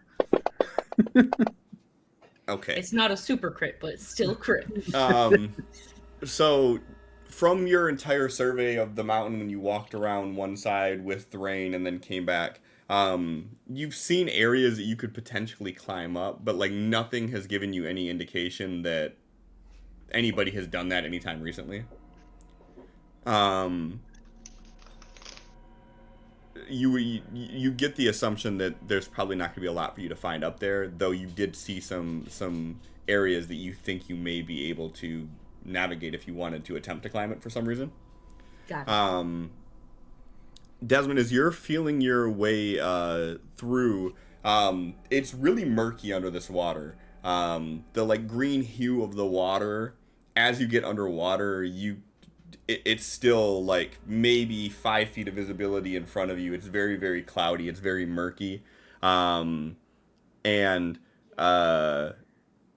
something you may not have noticed as walking in was like the thin layer of like algae that was surrounding like the rock that's in there. It's pond water. It's not the cleanest. So as you start moving your way along, you come to an area where you see this break in the rock. And from where this break is, you can see that there's a small hole that you think you might be able to fit through, but like it would be a tight fit for you to fit through it.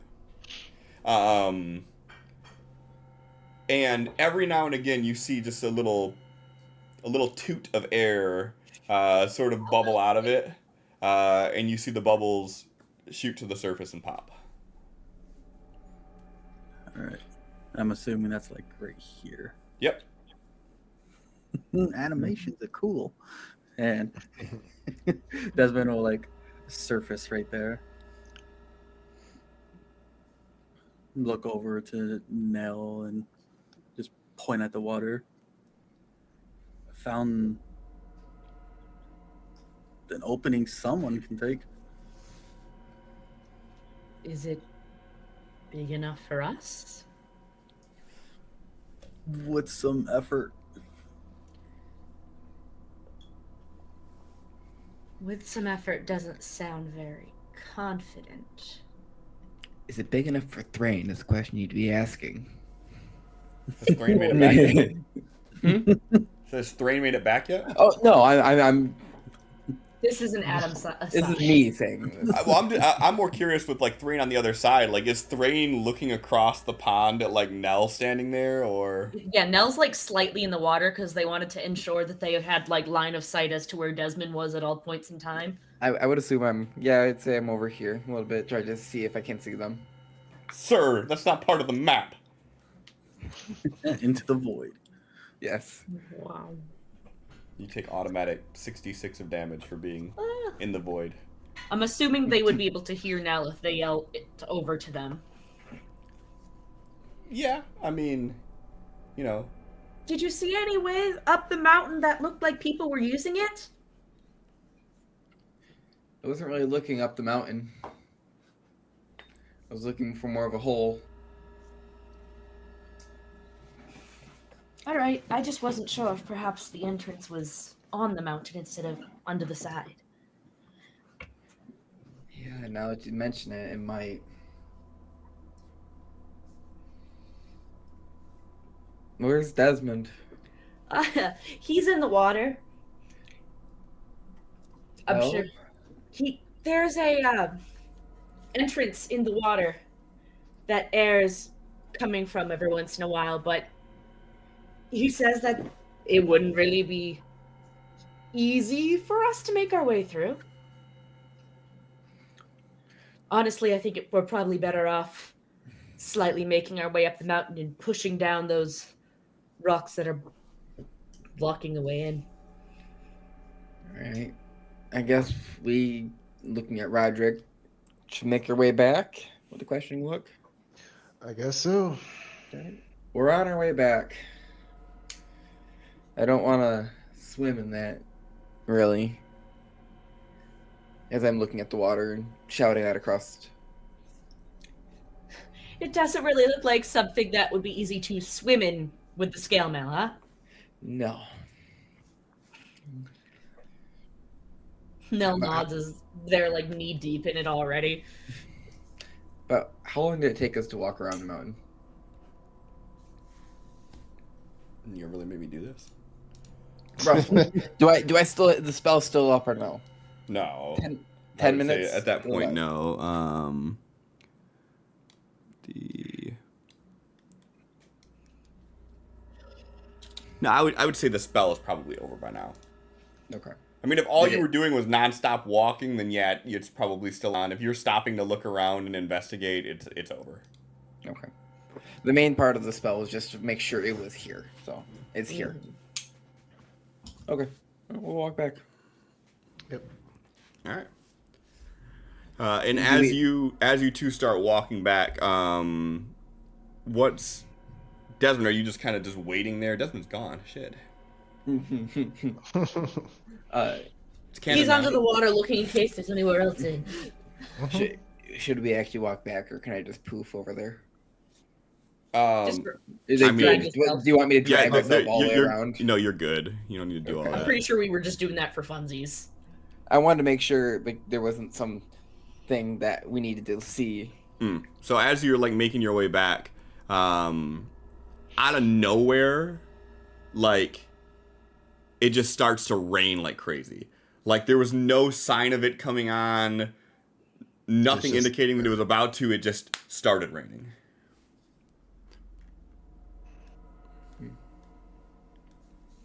That might make things tricky. For Slippery rocks. Okay. yeah.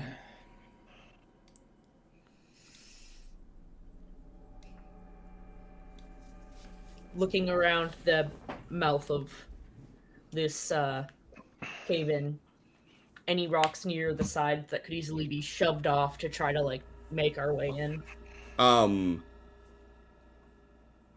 So the rocks here are large. Like most of them are like 6-foot boulders. Like none of them you could easily move. With some effort, you guys could heave ho things, but like I said, you're playing nature's Jenga right now. Mm-hmm. Yeah. Desmond, you might want to get out of that water. I don't think lightning would be a good idea for you in there. It started pouring. Yeah, Did you miss that sin? I heard. Okay. All right, so Desmond will make his way out. Then parts of him start shimmering in green as he cleans his soiled gear. And the rain just hits you. You're cleaning it and getting soaked again. It's fine if it's wet. Not fine if it's dirty. So yeah, so I mean, if you want to try to start pushing rocks out of the way, you definitely can. I'm gonna get a rock. I'm gonna look at a rock that might cause some movement, but it's not too heavy on it, and start pushing its way out. And as it gets close, I'm just gonna grab my warhammer and just start wailing on it, trying to knock it out of the way, while standing back, out of the way. Okay. Does that make sense? Sure. Give me an insight check real quick. To see if you can figure out like what would be a good place to start. Okay. Where's the big one? That one. So yeah, so you're gonna try to push it out of the way a little bit and then start hitting it with your warhammer? Work it out first before, hammering it. So it's because the hammer is not going to move that much that quickly. I'm going to try to work it out, and then the last little bit, just tap it out of the way. So you're trying to like croquet it out of the way almost? So I'm moving it so it's the majority of the movement done by Uh-huh. hand. And then as it comes to the end, I'm just going to start wailing out with my hammer just to finish the last little bit, but be out of the way. So if anything falls, I'm not in the direct line of fire. Got it. Sure, it's a little interesting to think of that way, but yeah. Go ahead and give me a strength check, DC of 15.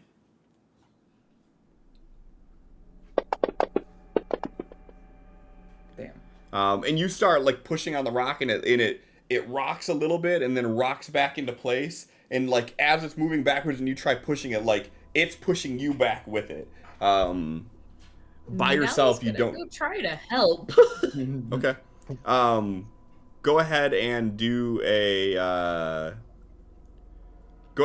a strength check with advantage, or you could do athletics if you have anything to give you bonuses towards athletics. That's fine too. Athletics? Yeah, no, I'm gonna do athletics. Sure. You can go ahead and do that at advantage. So roll it twice. Well, I didn't do it at advantage, but I'll still roll a second one for you. Sure. I think we know which one I'm taking.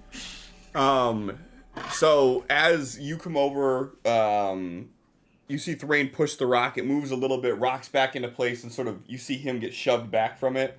And he like hunkers down and starts pushing. You walk over and attempt to help move. And as you're rocking it back and forth, you start getting a little bit of traction out of the way, and you push it. Both of you go ahead and give me dex saves, please.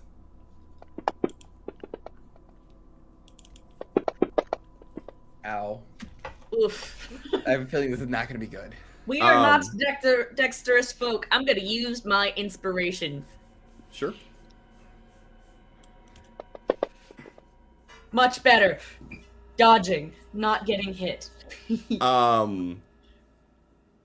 So as you push this rock out of the way, it thumps a few times, and then it rolls down this slight rut in the path, and it just sort of sinks into place, and then it rolls back one time, and Thrain, it's right where you're standing at. As you sort of moved out of the initial roll from it, it rolls back, and it crushes your right foot. Now it's gonna rush in to try to get that off of his damn foot. And you take 5 points of bludgeoning damage. Okay. Athletics to roll this off of him a little bit, I'm assuming? You can if you want to. I would say that even without doing that, I mean, you can move it off. We already eventually. know it's moving off him, got it. Yeah. You could roll it off if you want to try to get a better result than just it getting off of his foot, but you also risk getting a worse result. But it is off and out of the way now, right? Yeah. So it's moved out of the way, and in like the cavity where this rock was, you see there are some rocks that were above it that are sort of precariously lodged, and you see that there are more rocks behind it. Like this cave mouth has been blown up. Okay. So you could continue to chisel away at it, but like the deeper you get this route, the more precarious it gets. All right. So considering we can't easily get deeper in there, this is probably not the right way to do this, and we might want to try our hole below. And Thrain, Nell's going to bend down and lay on hands his foot. Try to be more careful when dodging. So you can't actually, mechanically speaking, there's nothing to lay on hands. He had temporary hit points. Oh, never mind then. So you can still do it for flavor, and you're just not expending any of your lay on hands, but yeah. Yeah, for flavor, they are helping the bludgeoned foot be less bludgeoned. Yeah. Thank you. That's. I could have helped myself, but I appreciate it. Please, mine I get to do for free. It's less of a magic thing, more of a blessing thing. And can only do so much a day, but it doesn't expel energy that would be going towards any other skills.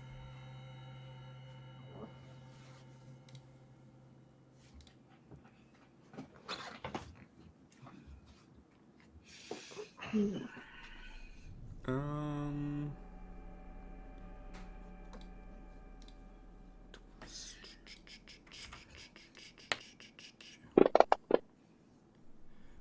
Everybody go ahead and give me a perception roll, please. Perception.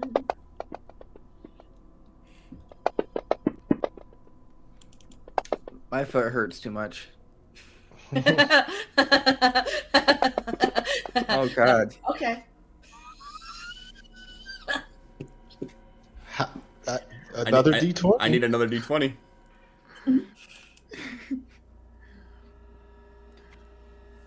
So how? It rolled off. Wait. So Cliff, how would that work if a 120 then a 1? So they critically failed with flare. Task failed successfully? Critically failed with flare. It's still a failure, but there may be some moment of redemption that is given with it. Okay, so what's the game plan? So you all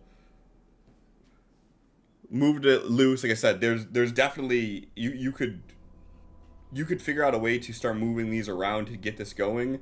But again, the further in you get, the more dangerous it's going to be, just because you do see that how this cave-in is happening, that there are rocks just balancing in that void that rock left. So you could try that.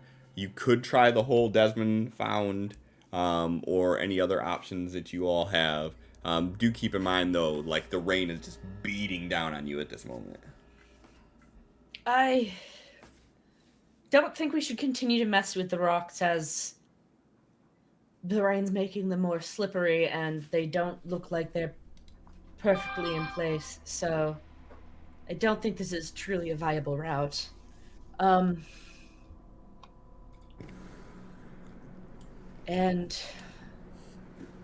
I don't know if under the water. I suppose it can't hurt to try. Also, this thing was taken from the temple. So, Wait, was it? I thought Cliff said it had been missing for years, and then It was stolen from the temple about 50 years ago, so okay. and it just recently resurfaced. Huh. if anyone is hiding it in here, some rock slides and loud noise like that would definitely alert them. Yeah. Additionally, now thinking back, 50 years ago is when this artifact was stolen. But it was also 50-ish years ago with the whole goblin scenario. Now I'm starting to wonder if it truly was goblins who stole it.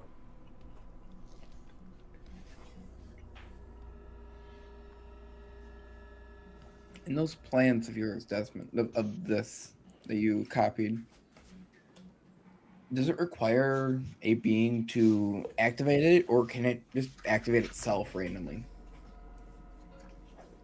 It would need to be operated by someone. Yeah, it's a tool.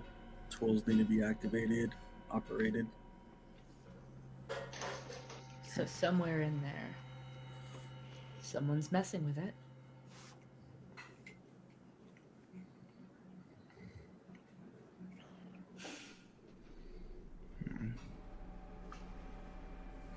They're probably going in and out through that hole. I'm not confident in my own skills in going underwater to attempt to get in there. I want to check up the mountain to see if there's a way in that is up there. It doesn't look like anyone had gone up the mountain from what I could see, but that doesn't mean there isn't necessarily a way in. And so Nell is going to start towards one of those ways up the mountain they saw previously that would be easier to navigate. Sure. Do you have any sort of climbing gear or anything in your bag? I think that's something that's in the like a adventure rope. pack. Um.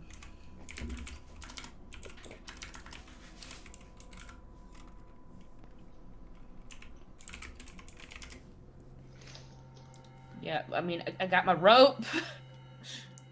And if I wanted to, I guess I could probably like use the javelin to like inch my way up, like stabbing it into the ground and like, eh.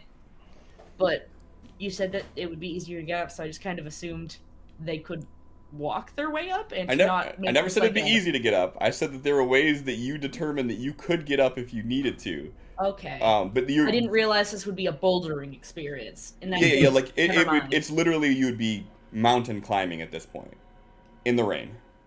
Yeah, no. No, that's not happening. Sorry. That was a You're- misunderstanding on my No, end. no worries at all. I just wanted to make sure because like they do have like climbers kits and whatnot, and like that would make it a lot easier for you to do this. But if you don't have a climbers kit, especially if you're going to try to makeshift it without prior experience, Yeah, no, sorry. I would allow you I to didn't try, catch but as the GM, I would not advise it. What? I'd probably lure you in with a couple low checks, and then when you got high enough, all of a sudden the checks get a lot more difficult, and then if you make one of them wrong, you come falling down. You're like the raccoon in Ace Ventura 2. Which you're knowing I haven't seen, of course. It's going Which on was the list. which was a parody of Cliffhanger, which I know you also haven't seen. Never heard of. So, let's just say it doesn't end well for the raccoon. You got it. Yeah, so I mean, yeah, you go and try to find like one of those ways, and you sort of inspect it, and like the area that you've seen where there was like some natural like handholds and footholds, like you could see the water just cascading down that way. It is not worth it in this rain. Never mind. So I guess the way in is the way in the water.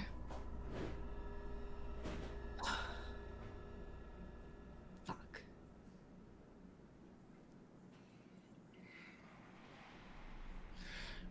Should we try to wait out this rain?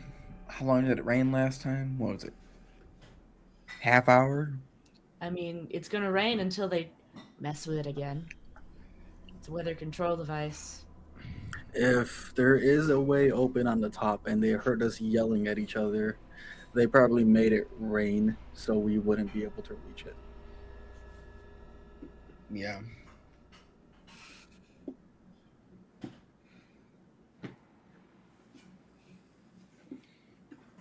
But it's also down, so they'd have to. Sound travels well inside of a cave. It echoes off all the walls. Yeah. We were yelling back and forth, and you were right by the entrance. Of course.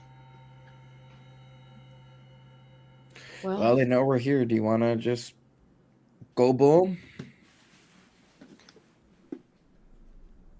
Go boom. How much powder do you have on you, Roderick? Wouldn't that be better used for bullets in the future? Or, I don't know. If we need a quick entrance, I don't think we need something quick anymore. We have an opening. We don't need to waste resources. Mm-hmm.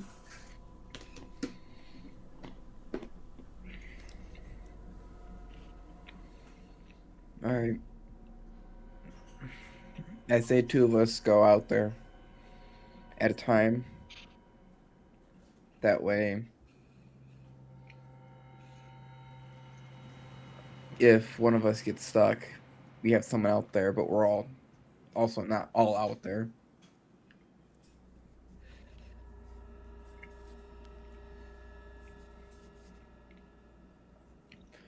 I'll try to go out there first if you want, but someone else wants to go there, more than welcome to. Desmond, you know where the hole is. You can direct him there, and Roderick and I can wait till you're both very clearly inside. Hopefully, nobody's waiting to greet us. It might be worth it for the rain to go last after the opening has been widened. Okay. How do we plan on widening or making it bigger? I mean, it would just be more of us forcing our way through. Right. It's going to be a squeeze for all of us, and us clawing our way through it is going to potentially widen it. Is the cliff, the hole, is it like loose rock near it, or is it just a hard rock around it In the water? under the water? Yeah. Desmond didn't get inside enough to be able to get clear indication of it, but it looks like it's just like a natural split in the rock. So just a hard opening. Okay.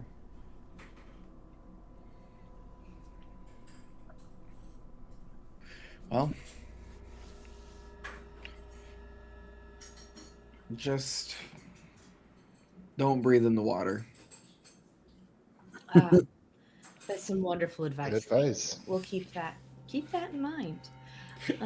I'll be right back. Bio break. Dwarven wisdom has been shared with everybody. Just don't breathe in the water.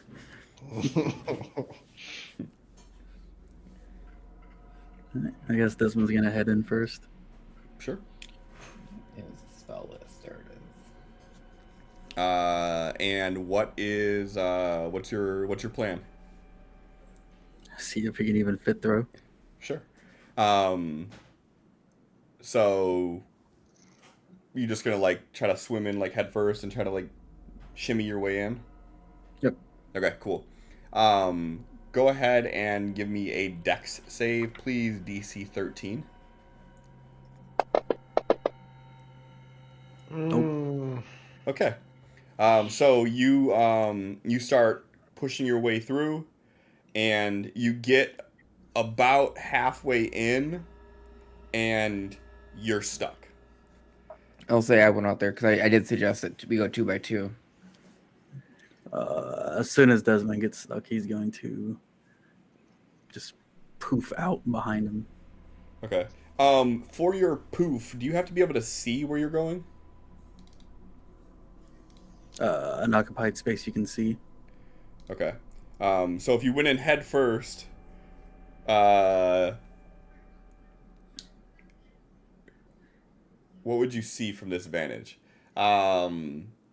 So there's about a 3 foot or so crevice that sort of angles upward of just solid rock that you're in, and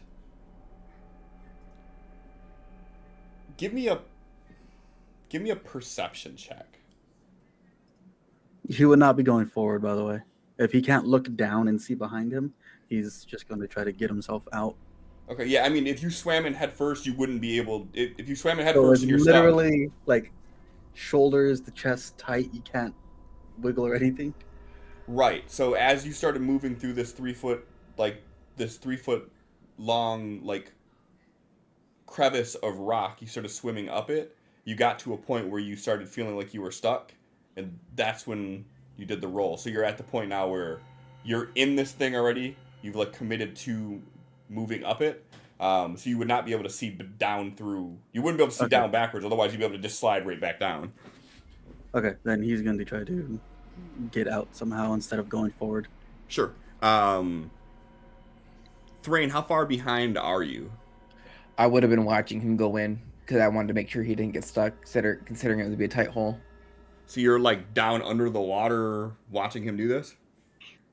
I wouldn't necessarily be down under the water at all times. I'd be just down for 5 seconds, up for 5. Sure. Okay. Keep an eye on. Then yeah, so you're watching. You see Desmond start swimming through, and he's moving slow, and he's making progress. And then all of a sudden, you see he stops moving, and his legs start kicking a little bit more erratically, and he's not making further progress in there. I'll give him about 5 seconds, 5-10 seconds, 2 checks, just to make sure he's not. 2 checks. All right, fine. Desmond, Well, I want to make sure he's not actually making it forward. He's trying to make it. it makes out and not perfect sense to forward. me. It's just the way you worded it was great. All right, Yeah. Desmond, go Yeah. ahead and give me another deck save, please. Hey, man, I'm gonna give you about 2 checks. Um, instead of a dex save, Desmond's going to go into like. Can he like reach his hands down to his pockets, or are they just forward? So I'm assuming that if you get stuck about halfway through, you're stuck at like the hips. If you were swimming through here and sort of pulling yourself, if it's at your hips or lower, I would say you probably can't reach it. If it's above your hips somewhere, you can reach it.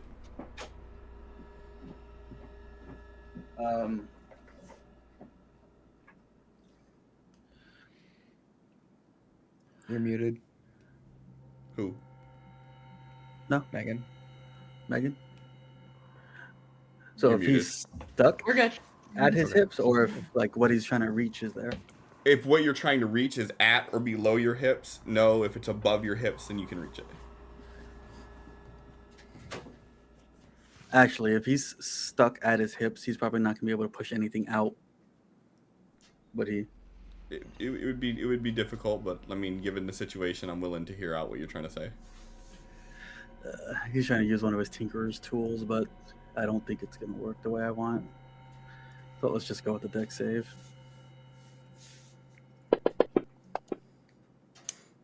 Nope. Okay. So about 6 seconds later, Thrain, he's still in the same spot he was in, still kicking his legs, hasn't made any progress. Let him struggle a little bit longer, or you? One more. One more? check. All right. We're gonna One let more. this motherfucker drown. This is Sin's character's worst nightmare. He's had characters die. The fact that Sin volunteered to go in first is the funniest shit to me. Like, I try to do water stuff and it never fucking works. Like I need to just fucking stop. Go ahead and give me a deck save again, please. No deck Can Desmond save. not do a poof here? Desmond's No, going to try. shoot a firebolt up forward since he has his hands forward, and wherever he sees that firebolt collide, he is going to poof there. Interesting. I like it. Yeah. Sure. So Thrain, you come down, you see Desmond's legs kicking, struggling, you go back up for air, you come back down, and Thrain's gone completely. So Thrain, you shoot the firebolt up, and You've got the names backwards. I'm sorry, yeah, Desmond. So let's just go ahead and do this for the time being. Ooh. So Desmond, you would have probably shot it up and hit this that sort of arch of stone right in the beginning here. You would teleport to that, and then you would immediately fall probably 10 feet or so into this small stream below you. So you probably find yourself about here. And this stream that you're in, the water's only maybe a foot deep or so. It's just a small stream, and as you land in it, you sort of just thud onto the rock below. We'll call it 3 fall damage. And as you're sort of sitting there for a moment, you are in a pitch black cave. You can see this water kind of cascading in a downward slope away from you. With your dark vision, you have about 60 feet of vision around you. And you can see like the bend of this waterfall sort of going off to the right. And from where your current vantage is, you have a large stone arch above you. And then off to your left, you could sort of see some like makeshift stairs that were built. And a little bit further on, you can actually see the smoke coming off of a snuffed out fire. Give me a perception roll. Give me 2 perception rolls. The first one is going to be, well, the higher of the 2 is going to be what you're actually seeing right now. The lower of the 2 are going to be other senses that may be muffled based on your current scenario.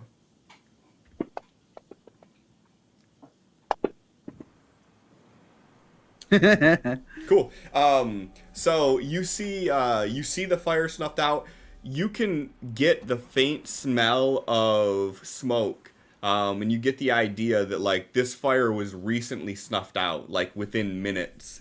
Um, and given your intelligence, I'll say just with like a passive intelligence on this, you get the idea that someone probably knows that you're here and did this in preparation.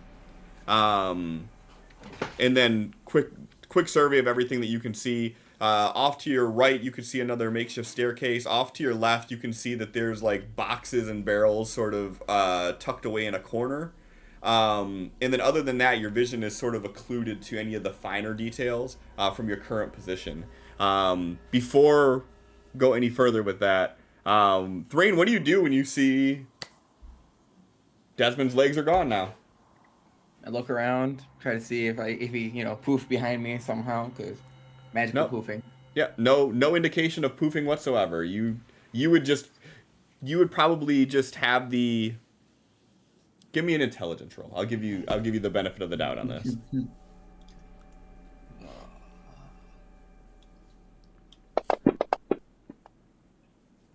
Yeah, you don't have any indication that he poofed or did anything. So like, as far as what you could tell, he just made it through the hole. So it's your turn next. Okay. Well, I was told I should go last, so I'll look back at the beach and say, who's next? I'm gonna take it's me because John seems to be MIA. Well, I mean, that's up to you if you want it to be you or if it would be Roderick next. Roderick would have you go first. Mm-hmm. You wear the big plate. Okay. Here we go. Nell's going to start making their way over. Yep. Always keeping it so that they can touch the wall along the way as they are swimming. Sure. Once you get close enough where I can just talk to you, if you get stuck, I won't pull you out immediately. I'll clap my feet together if I'm stuck. How's that? Do it a bunch because You'll see an obvious like clang of knowing help. Keep doing that for a minute because I'm not gonna stay down there the whole time. That way I can have constant breath. Nell's kind of gripping the wall and she kind of looks at you. She goes, I'm level with you here. I'm terrified. And I don't do well with water, particularly murky water, looking at the water that they cannot see through. So I might be panicking down there. Long as you'll be down there without moving and me helping. About 10 seconds. Okay. I'm just don't want to be down there for too long so I don't run out of breath. If I have to help you. Understandable. Megan, can I get a con save, please? Yep. If you're stuck, I will not help you right away. Yeah, that's why they were like, I'm gonna clap my goddamn feet, make it real obvious that I need you. People with the fear of water, that's exactly what they want to hear. Phenomenal. no. Okay. You do not maintain composure as you are attempting to do this. And because I'm evil, any of the things that you're making while underwater are going to be a disadvantage. Oh, I was intending on taking that disadvantage whether you told me that or not. Okay. So you start going underwater. You make your way to the little hole, and you start going inside. Desmond, what are you doing once you're in there? Sorry, I got to pivot back and forth because otherwise it doesn't make sense that Desmond's just sitting in the water like. When there's really potential enemies around.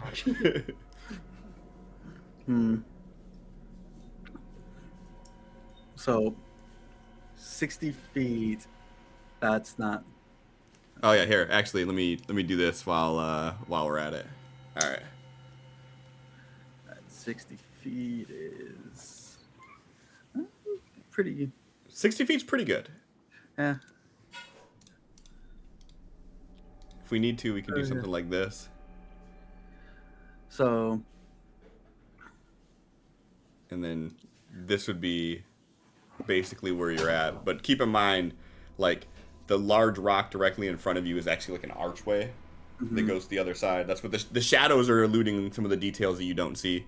So there's like an archway above. So like your vision is blocked to your left immediately, like left straight. And then to your right, you have like a large wall of rock that you don't really have vision on that side either. No noises that he heard, like scuttering about with his last few perception checks. No, so with your last 15, you did not hear anything. You did smell the fire being put out, and you could see the waft of the flames. Because I think you were in a different area initially, weren't you? No, I'm here No, I was here. for sure. Mhm. No, if you were there, you probably didn't even see the flames. Then you can smell the flames. You don't. Yeah, you could smell the smoke like a fire had been put out, but you don't see anything. Okay.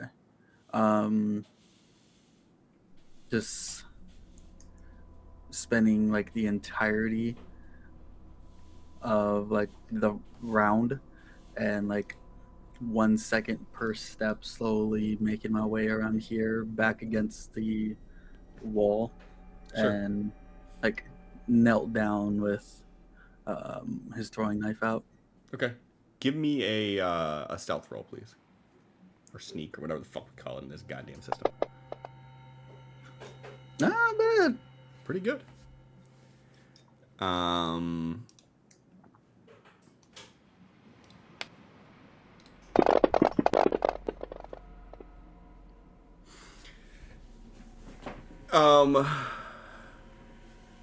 I'll say you did exceptional. Okay. He is going to grab like a pebble or something. Mm-hmm. Grab a wire from his tool belt, wrap it around the pebble, sprinkle some of his potion on it, and toss it down into the water where he came from. Okay. And after a few seconds, it'll kind of give off a faint glow, and words will appear on the rock that say "quiet." Okay. All right. Nell, you start moving your way through this. Before Nell goes down there, I'll lay my hand on her shoulder. You got this, and cast guidance. Sure. For all that it does. All right. So Nell, you start making your way through this opening. It's just barely wider than your shoulders. You shimmy your way through, and you notice that the rock is about 3 feet thick of rock. You start pushing swimming your way up through it. And as you get about halfway through, you feel yourself get a little bit stuck. Please give me a DC 13 Dex save at disadvantage with guidance, which it should roll automatically, I think. It doesn't. Oh, okay. Then roll what is it, D6? D4. D4. Roll a D4 first. And then give me a Dex save with disadvantage -2. +2. +2. Yes. Or -2 if you want. You're on mute. And it is a dex save. I'm not using athletics. It is a Dex save. Okay. Yep. All right. So close.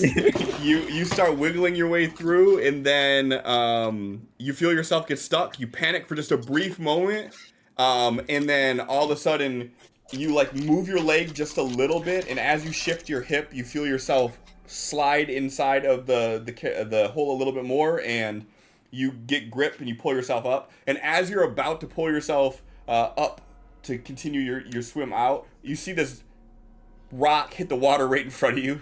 Probably startles you a little bit, and you see this glowing word of quiet as it sinks down to the rock, and then it just slides down the hole like next to you.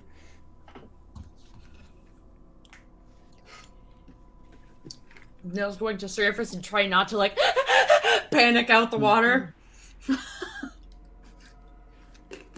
Yeah. And then like hug the wall and not really know where to go from there. Sure. Because it's not like they could tell where the rock came from, so they're just frozen against the wall, kind of looking around. Sure. See if Go they ahead can and give spot me Desmond dark a vision wise. perception check, and we'll continue this at disadvantage while you're calming down.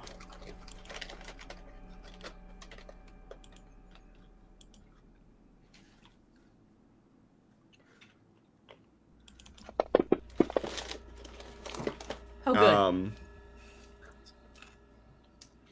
One of these things is not like the other. So as your heart's racing, your eyes are trying to adjust to this darkness.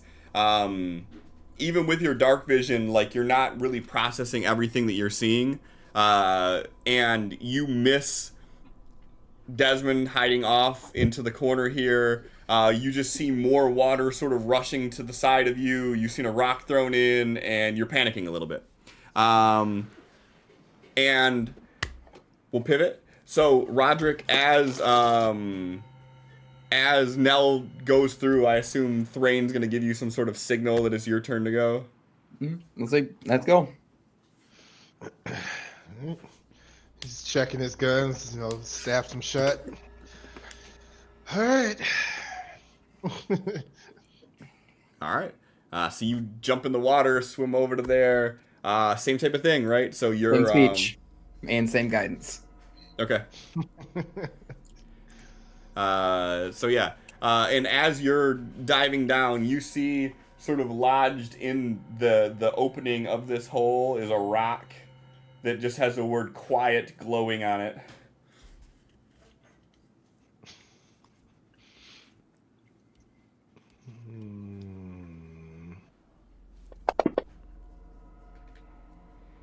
The hell does that mean? Anyways.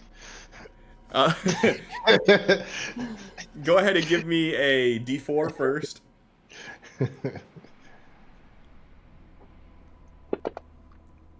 All right. Go ahead and give me a dex save +4, please. DC is 13.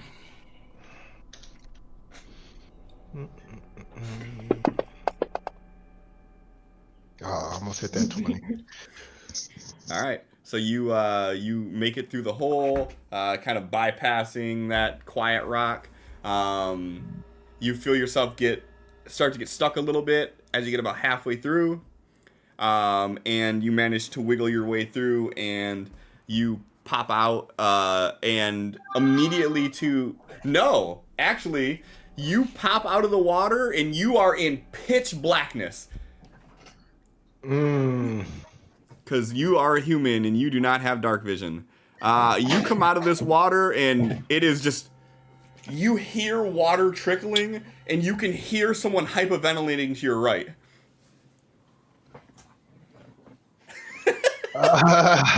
Okay.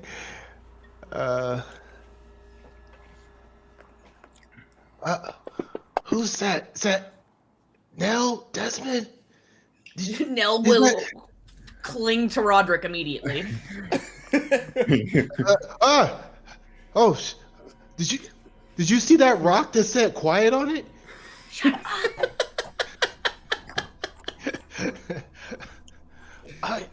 Where's Desmond? I don't know. Okay, You know damn well he's the one who would do something like a rock that said quiet, so maybe use your head. He didn't tell me he was gonna do that. Can you see anything down here? I'm trying. Nell's calming more down. Should I roll another perception check at this point? Yeah, you can. There's not really a lot you're going to be perceiving from this point, but if you want to, yeah, just so we can kind of iron out details. Yeah, so I mean, as you're starting to calm down a little bit, things are starting to become a little bit more clear, and from the little bit of area that you've like navigated in this opening, you do see that there's like makeshift stairs. Off to your right, you can see that there's like platforms. Like you see these higher. There's like plateaus of rock that are about 5 foot off of the ground, and you see like these boards across it, like people have made like makeshift catwalks. And as you're sort of calming down and looking now, you can see Desmond, who's probably like looking at you with disappointment. Or at least looking at Roderick with. I rolled a 17 on stealth. I was like, they still can't see me. I mean, are you trying to hide from them too? The ones making noise, yeah. Okay. All right, then never mind. You don't see Desmond still. You see that, and then looking down the way, you see that there's this stream, and again, it's only about a foot deep when you're like, when you get out of like where that hole is at the mouth of it. It's only about a foot deep or so, and you can see that it winds off to the right, and then further down the way, you can see another area where there's like a catwalk built crossing the little stream too. Okay, so from what I can see, Nella's still whispering, but I am not sure how well you can hear me when I do whispers with the mic, so I'm just going to stop personally. Yep. From what I can see, there are obviously intelligent beings that have created little stairways, and in the elevated areas there are like catwalk walkways that have been built so that they can traverse the higher elevated places. So this is definitely an encampment of sorts. I'm assuming goblins, just by what we know. I do not see Desmond right now. Let's stay quiet and pick a side. So, I'm gonna roll a d4. Evens, they go left. Odds, they go right. They went to the right. Okay. So you guys start walking out of the water, and Thrain, so everybody is through. All right, my turn. Yep. What's the game plan? You just jumping right in? I'm gonna cast guidance on myself and jump in. Okay. With you being a little bit bigger, your DC is 15, not 13. Wait, who's looking after Thrain? So go ahead and give me a D4. Hey, that's as good as you can get. Give me a Dex save with disadvantage because of your heavy armor. He's gonna get a sick Plus that he's 4. drowned in. Wait, are you wearing heavy armor? It's medium armor, I think. Yeah, Is it? you're wearing scale, I thought. Yeah, I'm scale mail. Is it? Okay, it's not plate? No. Okay, no, then not at disadvantage. Okay. So, Dex save plus 4. No. Hey. I'm not getting stuck. So as you start making your way through, as soon as your shoulders get about halfway through, you like feel them get stuck immediately. And as you're sort of flailing about a little bit to kind of free yourself, you notice this rock to your right that says quiet on it. You sort of accidentally hit, and it kind of tumbles out into the little pond you just came from. And as you push your way through, you come out into this opening, and with your 60 feet of dark vision, give me a perception roll, please. Okay. I'd rather have them be bad perception rolls than stealth rolls, like that time all of us crit failed stealth rolls. So, like, because of your shoulders scraping against the rock, like some sediment kind of got in there, so your eyes are burning as you get out. And you sort of like see this stream kind of curving off to the right and like going downwards and then to the right. You turn to the left, and you see like this nook that's a little bit darker than the other areas. And you turn to your right, and you see Nell and Roderick starting to walk out of the stream onto the shoreline. Okay. I'm gonna. Did I actually see the rock that said quiet? Yeah. Okay. I'd say, did I see it, or did I just knock it out of the way? You as I know, went you make a past? fair point because you did roll a nat 1. Even or odd? Odd. You've seen it. Okay. Well, just quietly as I can, not trying to stealth, but just quietly as I can, swim Sure. over to where they are. Well, once It's you only get a out foot of deep. once you get out of the main mouth of it, it's only about a foot deep. Oh, no, just walk over. Sure. Kind of I rude how you see. just shoved your way through everybody, but you know. I didn't- Rude. So yeah, so as the three of you move in one direction there, and you start walking up this area, now you can see that this area that you're in, like you could see those raised plateaus where the catwalks are, and off to your right, you can see like there's raised walls, like someone has made like a makeshift partition. And then to the left, you can see that there's some barrels. And the closest one to you, you can see has water in it, and you can hear things moving in the water. And that's pretty much all you can see from this vantage that you're at. Nell is going to hold Roderick's hand, knowing that they can't see right now.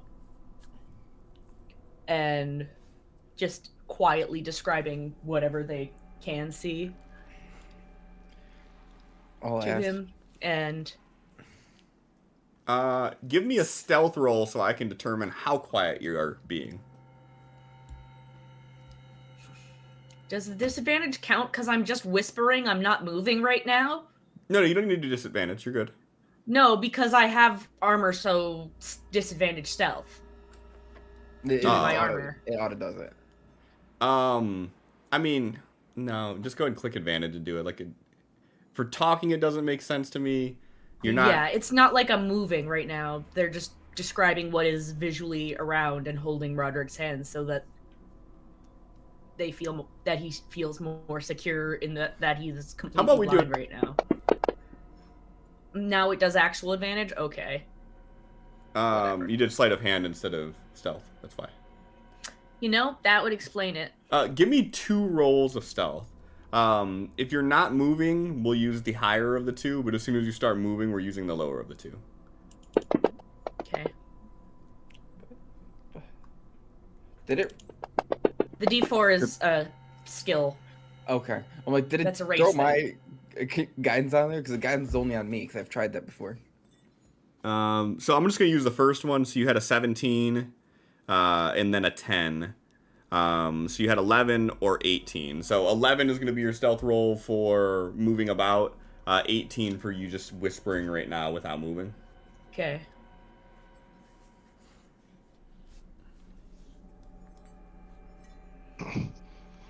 So what are we doing about the barrels? Well, I mean, honestly, the movement in the barrels and it just being water, I'm assuming that it's fish, it's a food source. I'm not worried about them. All right, well then, let's get somewhere where we're able to maybe figure more out. There's a portion over there that's sort of partitioned off like they've made a room. But it's up. Oh, I see some stairs over there. Let's make our way over. All right. Stove. All right. Oh, I'm following. Um, I'm guessing you need a stealth for me, too, if I'm following. Yep. I mean, And Nella's holding Roderick's hand, so they'd be moving together. sure. He's stealth. All right. Sus ass motherfucker. Okay. Don't worry about it. All right. So, Desmond, you see everybody peel off to the right and then just like start walking away. All right. First, he's going to peek around this corner to the north right. Mm-hmm. North right. If Fuck the northeast, it's the north If it's right. north and to the east, then I have to say north right. It's an inside joke. So there's a plateau right in front of you that's about 2.5, 3 feet above where you're at. And then further off, you see that there's another raised plateau that's another 3 or so feet up, so 6 or so feet above the ground that you're on. And you see that there's like a small fire. You can see the smoke coming off of it, and you see that there's some large pillars that go basically from the plateau up to the ceiling, probably about 20 feet up, and you can see stairs to get up there. Give me 1 sec. Remembering now as we're discussing, like, oh yeah, there's this place to go up. It's like, wait, Thrain told us it was downwards though, so it's not gonna be in the upwards area. Yeah. Yes, sorry. I was turning on the fan. How dare you?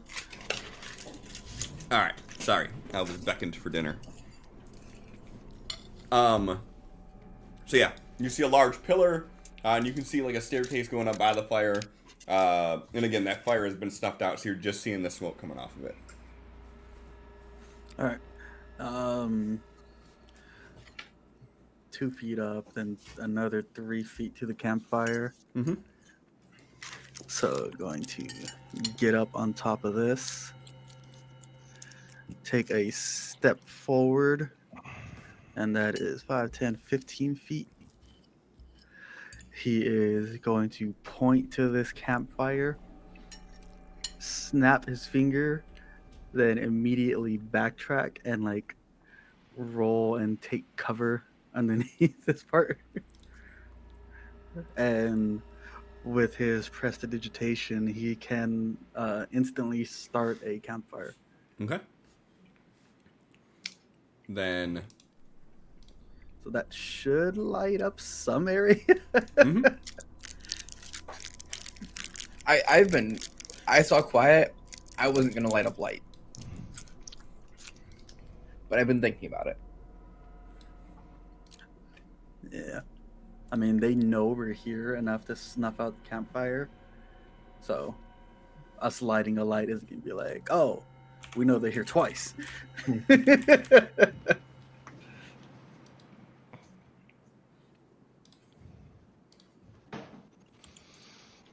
Hold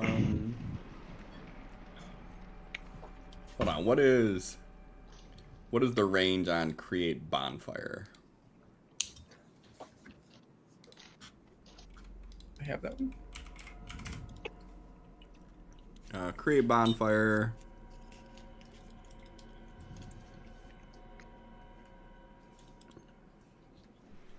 That's not what I want. All right, let's just look up the light spell then.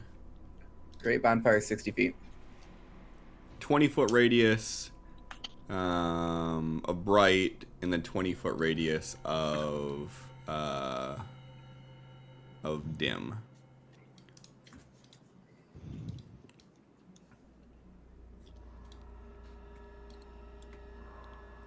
So that's about the area that you see lit up.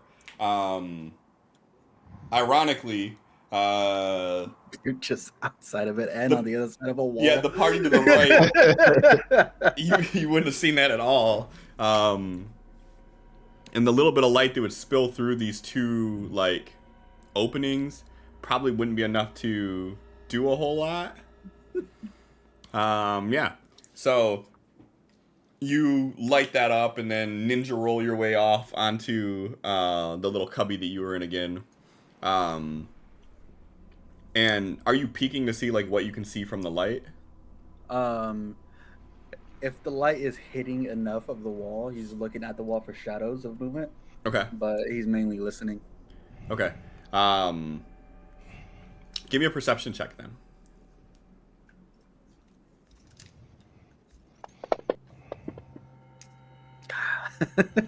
You don't see any shadows. You don't hear anything immediately. And yeah, that's about it. Okay. Right side party. Your all intention is to navigate over to those stairs, right? Not quite anymore, because I had that realization of, oh wait, it was detected in a downward motion, so going upwards not really going to be the move. So would probably be continuing past those to whatever is more down. Okay. So as you get to about here, all of a sudden from your left, you see this dancing of light as the area to your left, which definitely was not lit up before, is suddenly lit up. Okay. Roderick. I will say it's a green fire on the campfire, though. Okay, never mind. I was like, and Nell's instantly going to stealth themselves. But, green fire, obviously that is Dez. Roderick, hold out one of your guns real quick He pulls out the left one. and grab it. Just put my hand on it and cast light for him. Seeing that there is now a light that wasn't there before that's green. Hopefully putting 2 and 2 together. Then there's light, so let's make more light. Yep. So he is going to keep the left one out in front of him and have the right one at the ready as he starts moving towards the green light. Just so you know, it's the same radius as the other one. As the bonfire. So, Okay. 20 and 40. So for all intents and purposes here, I'm going to remove these. Just so you all have an idea of, like, you could see in your immediate area here. mm-hmm. We'll turn that off to make it a little bit easier to see, too. Yeah. It's not rated on the inside. All right. So, yeah. So you all, as you walk forward, now that Roderick has a little bit of light, you can kind of see in front of you and off to the right, you could see that this stream carves its way down. And at like the edge of your view, you could see that it still continues off somewhere, so it disappears behind some large pillars. But everything is eerily quiet here. Okay. Considering we're definitely going to all need to be doing all sorts of checks and looking for things, Nell is going to mumble a small prayer and concentrate, and that for a moment before using Channel Divinity to, for the next minute,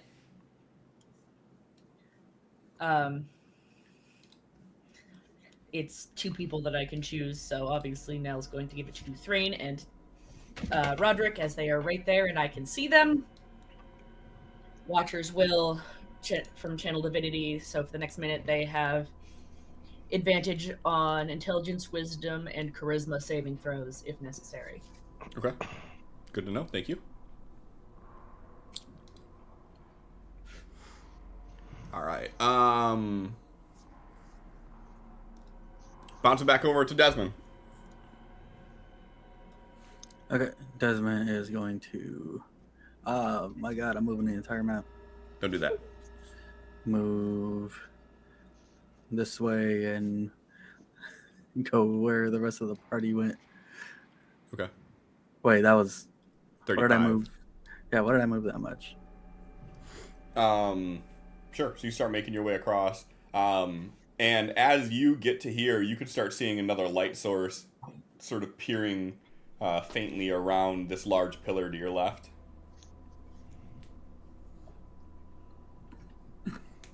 He's gonna stay quiet though. Okay. And that actually brings up a fair point. So, like, the 3 of you haven't seen Desmond for, like, 30 seconds, a minute now. We're moving towards the green fire because obviously that's where Desmond must be. Okay. We're trying to get to our homie. Okay. So you're all going to cross that We're about little to Benny makeshift Hill run in platform? circles looking for Okay. All right. Well, if Roderick is the first one across the bridge, as soon as you get across, you see this campfire burning this sort of eerie green color, like this unnatural looking flame. And like from your vantage point, you can see that there's a couple like rut sacks laid out, and you can see there's like a it looks almost like a camp or a hiking pack open, and you can see some things spilled out of it, like someone left it hastily. Uh, and there looks like to be like just a small little camp area up there, and again with the green flame, but no sign of Desmond. All right, leading forward with his, gun with the light on it. He's gonna walk on up to the campsite area and check around. You only got 5 more movement. Okay. Yeah, he's just kind of surveying the area, seeing if he can see Desmond anywhere. Sure. I'm purposely hanging back. Okay. Mm-hmm. As was Nell, so All right. here we are. All right, Desmond. You see that faint light disappear. Then the 25. Yeah, and from here you would just start to see Thrain and Nell moving across that little makeshift plank bridge back towards the area Right. that you just came from. So if they walked around this entire area and there's still no threats, then Desmond's gonna like whisper, be like, Thrain. And you'll get a warhammer aimed at you. You gonna throw it at him? No, I'm gonna spin quickly and just have my warhammer at the ready to swing with that within range. He's like,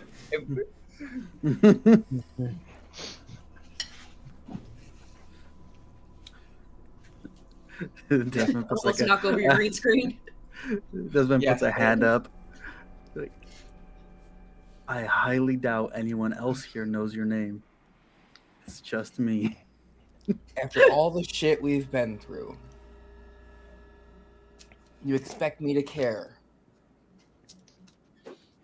A little strategizing doesn't help or hurt. I'm just saying. Have you seen some of the dreams we've had?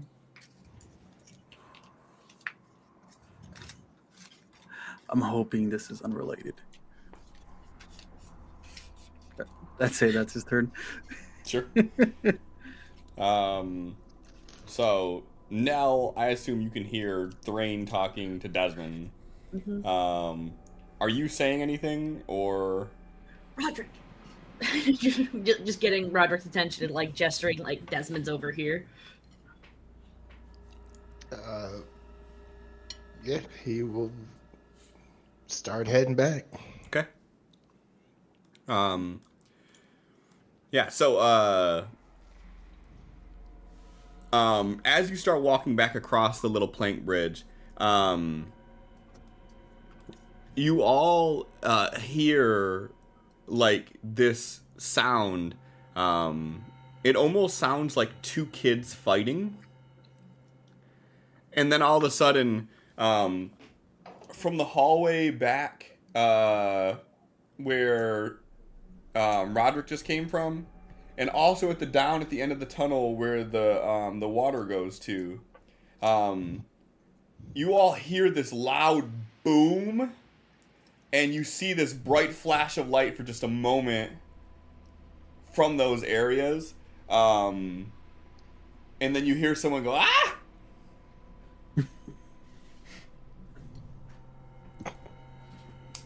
Okay, well, pick a direction and let's go. Wherever the vocalization came from. Both directions. Yeah, I mean, it's just echoing through this cavern. Okay. Roderick or Desmond? Which way are we going? Towards you or towards you? Looking at back and forth between the two. Obviously, they know we're here and where we are because light. And so, Dell's changing from whisper. We mean you no harm if you mean us no harm. The voices you immediately hear stop. soon as Nell says that, Roger clicks his gun. I mean you no harm.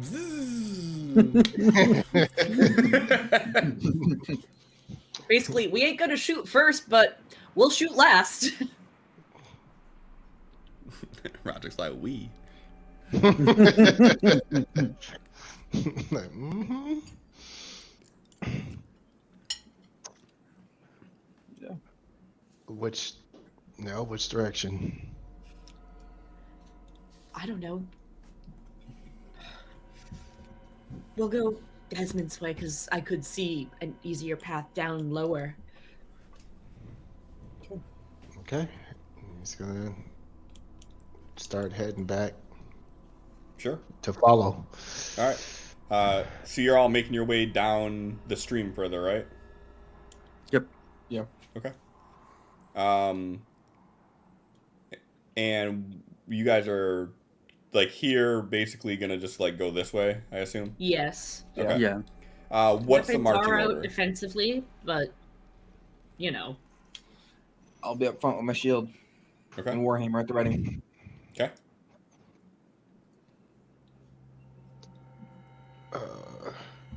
Roger can bring up the rear since he's got the light on his gun. He can cover from behind. Sure.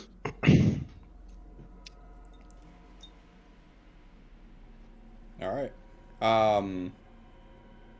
So, Thrain, as you get to here, and I'm just assuming everyone's following in tow, so you don't need to necessarily move anything just yet. As you get to here, you can see that there is like rock sticking out of the water that you may be able to use to get across. And from the vantage point you can sort of see some rut sacks laid out where it looks like there might be like some makeshift sleeping area down there. Or you can continue down this way, but the path sort of bends and you can't tell what's at the end of this area that you're at. I'm gonna keep going straight. Okay. So you keep going straight. I'm assuming everyone's following, right? Yes. Yep. Okay.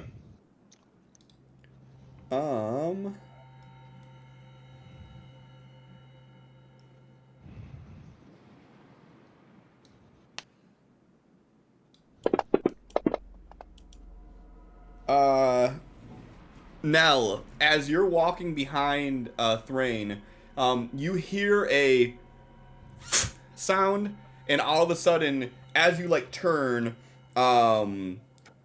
you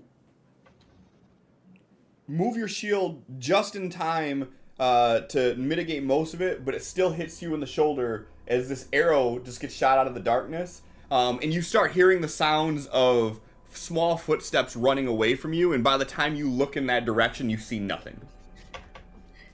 You said damage, but like, was there not a roll to hit? There was not a roll to hit. It's almost as if someone crit failed. Oh. Somebody crit failed? Yeah, you. Got it. You crit failed when you were outside. I've been holding on to this roll so you didn't know when it was coming.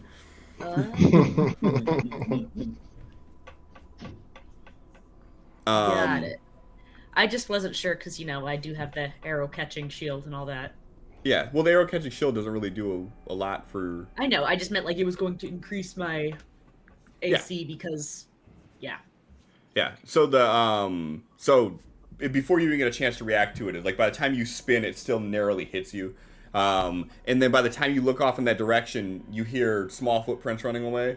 And then depending on what you choose to do here, I'll actually leave that up to you before I say anything extra. Nell will, wherever the footsteps went off to, be making their way over there, still defensively, but not moving into offensive position because they fired and immediately ran. They're just afraid. Okay. So that would be down this way. And as soon as you like jump down that little lip, like I said, it's about 2 feet down, you hear the footsteps continue, and then you hear water, and you hear them traveling away from you through water. And they are nowhere where I can see them, even with my dark vision. Correct. Nell's gonna continue to follow after the sound. Sure. So there's these rocks here that are basically like stepping stones. You make your way across. As you get to this side, you see a small little camp area set up, and you can see on the ground are like sticks that have been carved into like arrow shafts, and you can see like some makeshift rock arrows and whatnot. Like someone was fashioning things together here. What is the rest of the group following once Nell breaks off? I'm assuming Nell said something before they went. Like it's not their nature to just go. Yeah, they would have, made sure somebody saw, and then just kind of nodded as if in like, I've got this. You got it. So Yeah.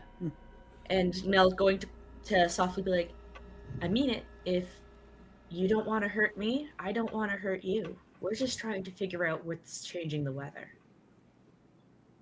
She's doesn't know what she's if these goblins actually speak common, but she's trying to be diplomatic. So persuasion? Sure. As they start walking, Desmond's going to like hold up a hand to Roderick. Let me make something for you real quick. And he like kneels down and starts messing with some of the vials that he has hanging off of his belt, and makes this eerie glowing red potion. And he's like, next time someone fires, drink this shit. Oh, drink this shit, okay? And Desmond's Eloquent gonna words use from my favorite prince. Desmond's gonna use one of his spell slots to make a specific experimental elixir. Okay. He hands Roderick over the boldness elixir that adds a D4 to every attack roll and saving roll you make for a minute. No concentration or anything, and you can stack other spells on top of that. Neat. Okay. damn. So he's gonna take the vial and he just kind of like puts the tip of it like where the cork is, like in his mouth, and then continues running after where Nell went. Okay. So Desmond, are you going to where Nell went, or are you following Thrain? Following Thrain. Nell's getting shot at. Okay. It'd be 30 feet there.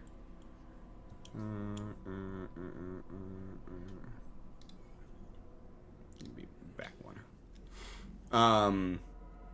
Okay. So now, as you're saying that, you hear the footsteps, like the sloshing through the water stops off in a distance, but you get no response to what you said. And then you hear Roderick kind of hastily move up behind you. Nell is going to continue to hold their shield, but they'll put their battle axe on the ground and then stand up and just like still scanning the area, trying to see where these footsteps, like the source. Yeah, you don't see anything here, and like the sound traveled away from you, like around this corner. So you. So they went far enough away where they're definitely not looking at Nell still. Correct. Yeah. Okay, so then we'll just pretend that wasn't said, and Nell's go. Is the water still just like a foot deep? I mean, you haven't been in it in a minute to know for sure, but it doesn't look like it's gotten like substantially deeper by any means. Yeah, so Nell will go here and attempt to like stealth peek around the corner. Like, yeah, obviously they know that we're coming, but just to try to get a peek before anybody will fire or something like that. Yeah, can I have a deck save, please?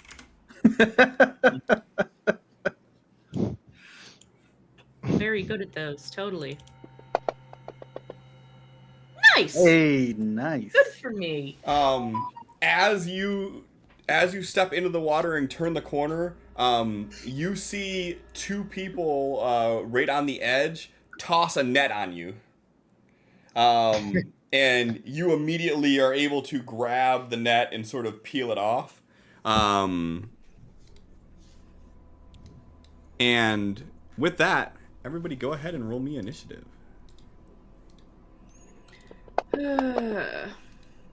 Hey, I'm doing it. Damn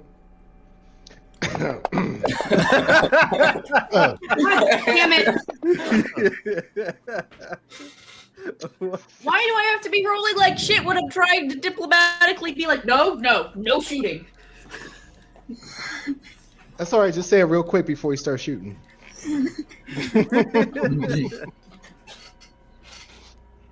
How high up is like the ceiling?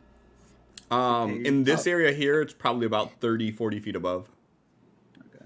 I was like, what would be cooler? Like a rage potion for Roderick, or like 10 feet of flight?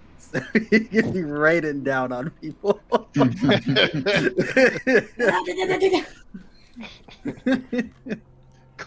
an airstrike. Right. Now, give me a perception check, please.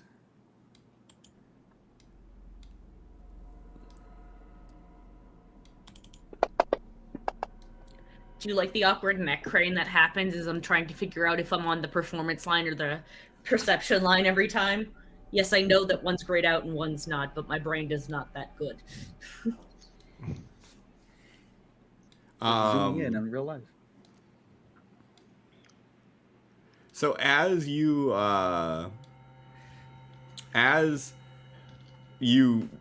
take this net and throw it into the water to your side, you see standing before you a small goblinoid child with big blue eyes and blonde hair. It has distinctly half humanoid figures. This is a half goblin you are looking at. It's a shame. Yeah. Gross. Does Nell have the ability to react to, like, stop the others? Sure. Damn it, Cliff. Yeah. They're just a kid. It's okay. It's just a kid. And on that, we will start with a round. All right. Roderick. All right. You would have, from your vantage, you probably wouldn't have seen much of what was going on, really, even. You would just see Nell sort of ran off, and then there would have been a little bit of commotion, not a lot, and then you'd have heard Nell say, it's just a kid, it's just a kid. You probably wouldn't have even seen the net get thrown off just yet. Okay. Cliff, do you want to get rid of my 2 concentrations so it's not rolling con saves if something hits me? Sure.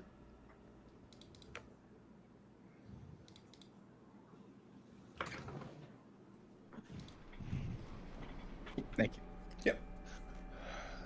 I like the icons. They're adorable. Roderick comes around the corner, left gun pointed forward where the light is coming from, other gun cocked and ready as he rounds the corner to observe what he sees here. Yeah, so I think it'll be relevant in this moment.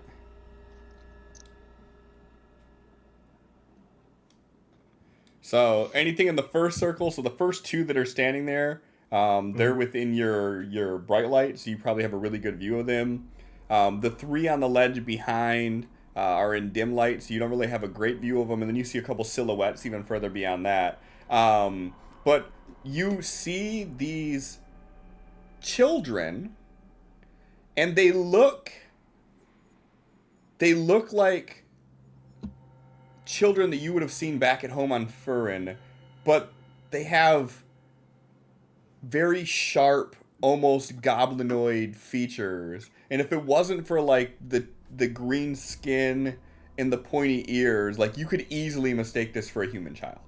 Just a fucked up looking child. Okay. Yeah.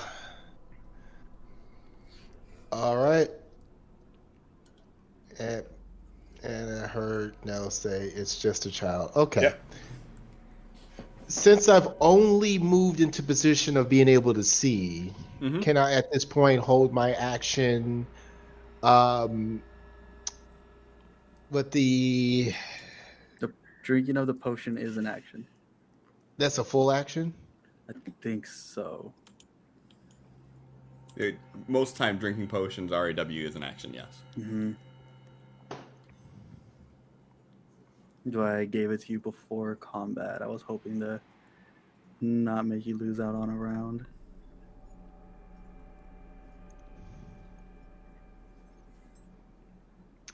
Okay.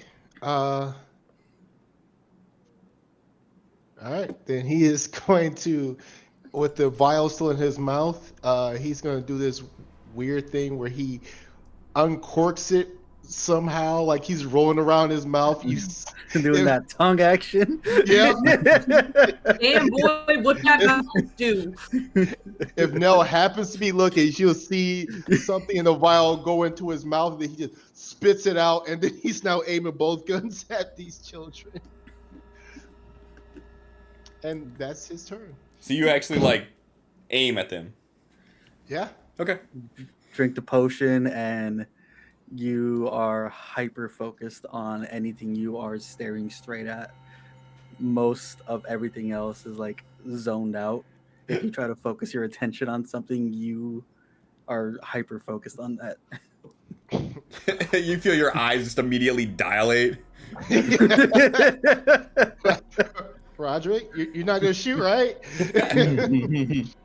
Desmond, you hear Nell say, "It's just a child." Goblin child still deserve to die. These abominations. Right. You are gonna get your shit kicked. Look, Anything we're else saving you're your doing? life here.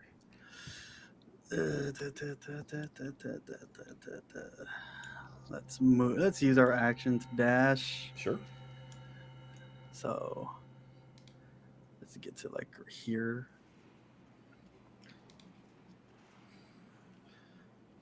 As you come around the corner, you see Roderick spit out a glass vial into the water and immediately point two guns off to the side. From where you are, you probably can just see like the silhouette of the three that are on the second row. And you could pretty much you can get a good you can get a clear view of like one of the children standing there, but from this distance, no, because they're in the light of Roderick. So yeah, you could clearly make out this half human, half goblinoid child there. It looks more human than goblin, but there are some distinct goblin features. A green flame appears in Desmond's hand. And anyone around Desmond just hears, "What kind of abomination?" That's his turn because he used his action to dash.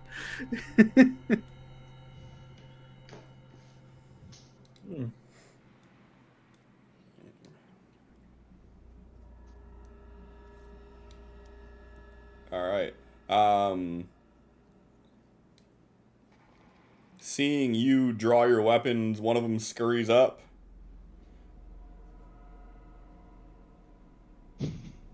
And knocks an arrow and points it at you and is just standing there with the arrow knocked.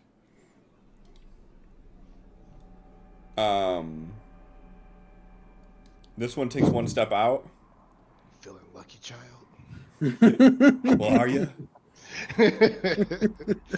This one steps out and in common with a strange dialect, you hear a soft voice say, "You shouldn't be in here."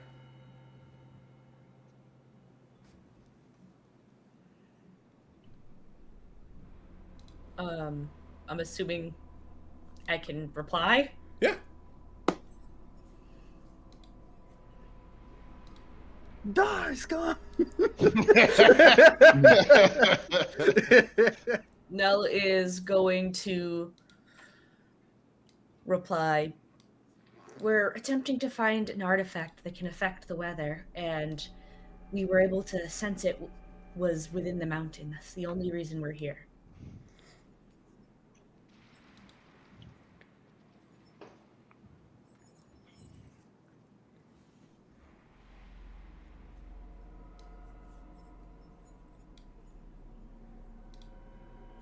Thrain, you start hearing talking going. Desmond moves past. Also, you see a green flame light up on his hand. I'm gonna come here, and then I'm just gonna dash down the stairs. You still have extra movement. That lasts for an hour. Oh. So that was 25, 35. That's full movement there then. Yeah. That'd be full movement.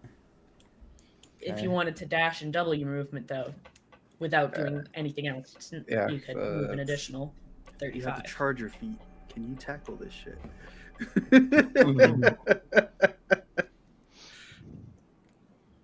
Mm-hmm. I don't want to block Desmond. All right, you know what? I will never complain about a shield being in front of me. You know what? Yeah, good point.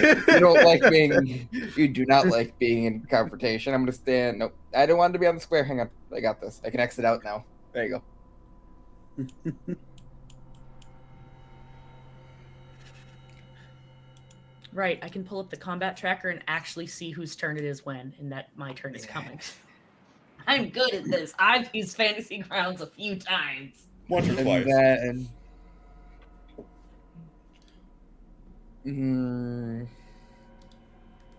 Sin, yes or no? No. Okay. Sin says no. Okay. That's my turn. Sin is really rooting for Megan right now. That's my turn. Don't fail, please. John is rooting actively against Nell. Nell is going to lower their battle axe and lean it against the wall and walk forward holding their shield out in front of Roderick. that makes it hard for me to shoot the children. Good. And so Nell will now be like here, kind of like in Roderick's way. Okay. There's your answer. Mm-hmm. And be Well. like, and just be looking around. Do I see anything but children?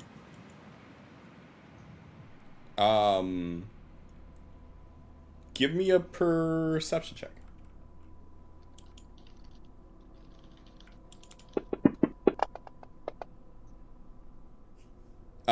I mean, from all you could tell, this is just a sea of children, specifically a sea of little girls that you see. Where are your parents? Are you okay? Nella's moving forward, more like, I am just concerned for your general well-being than anything. Like, their weapon is down, no longer in their hand, and they are blocking the kids from Roderick.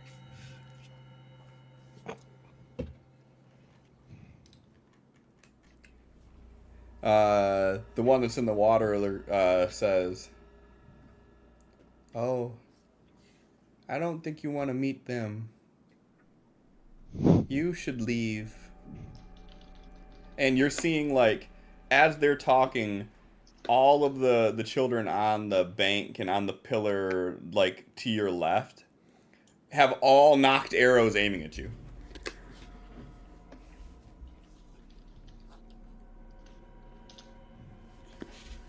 Anything else you're doing on your turn?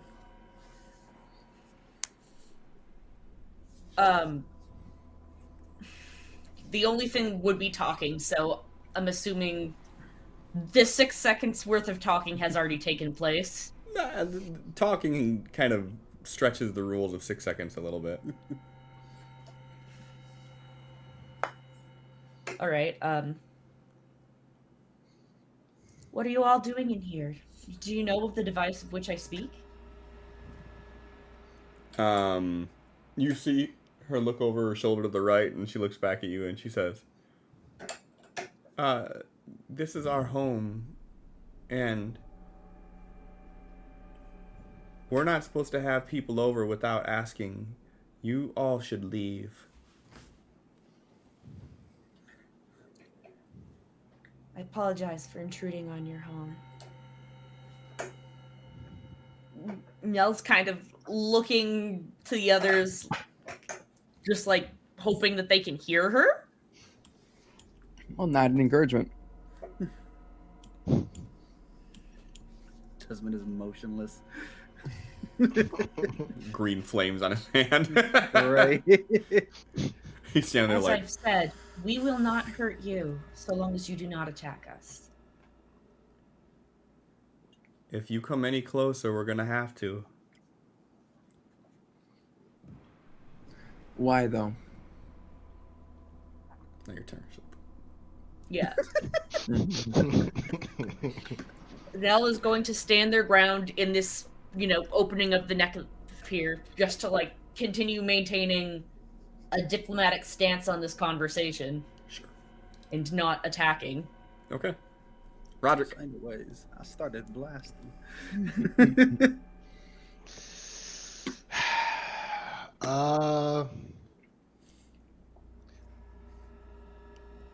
Not moving, same thing, preparing to maneuver around the shield and fire in the event of any aggressive action.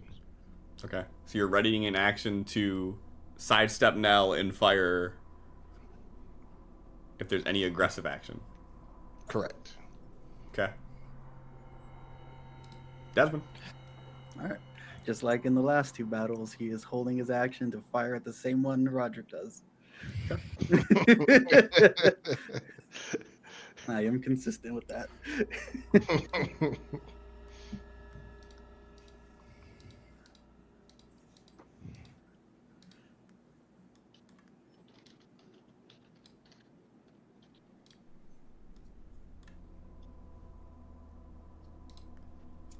The little girl, she says,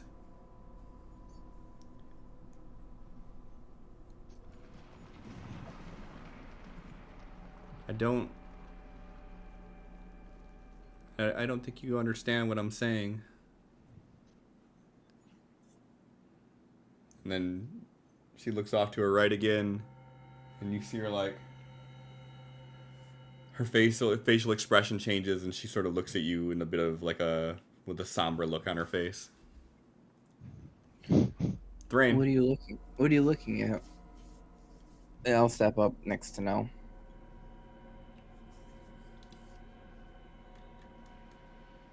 Y'all just really just disregarding these grids I built, huh? I would have put myself on one if Nell wasn't between two of them. Fuck you, Grid. How about now? Fuck you. How about that? What I want.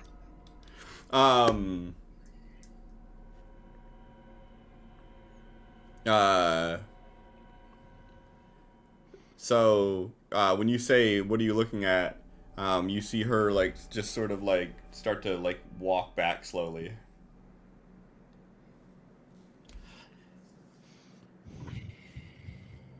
Are you worried about something? Thrain, sense for the item. I'd rather not. Okay. I'd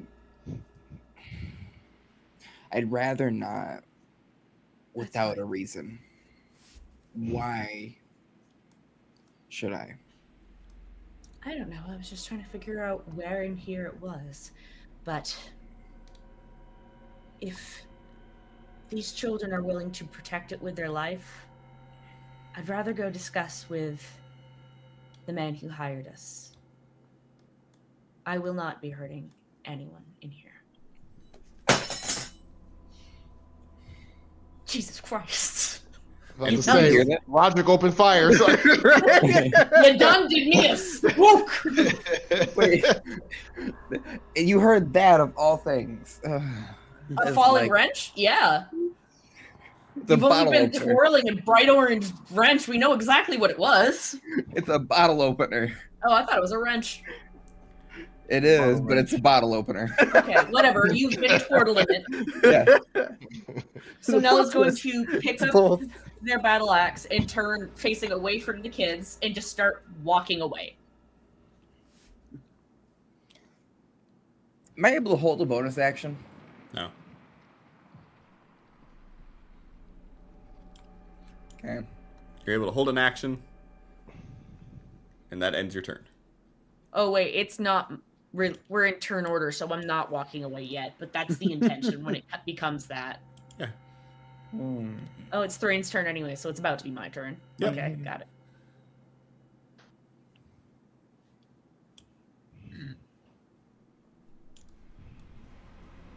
Why are you doing this to protect? Why are you protecting this with your life?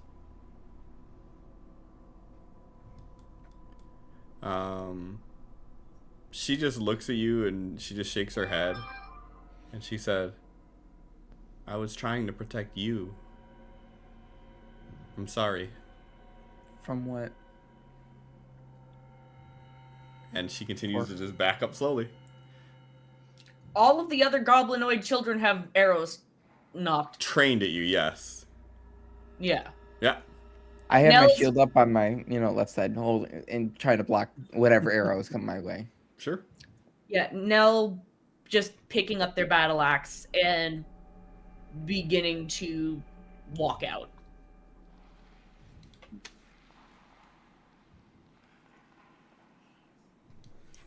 To like here, but yeah, okay. Why like there? I Because used my because you got to walk through two people, so that's true 10. difficult terrain. Okay. Yeah, and then you can't walk through Desmond there because you don't have enough movement, so you'd have to stop right before him. Okay.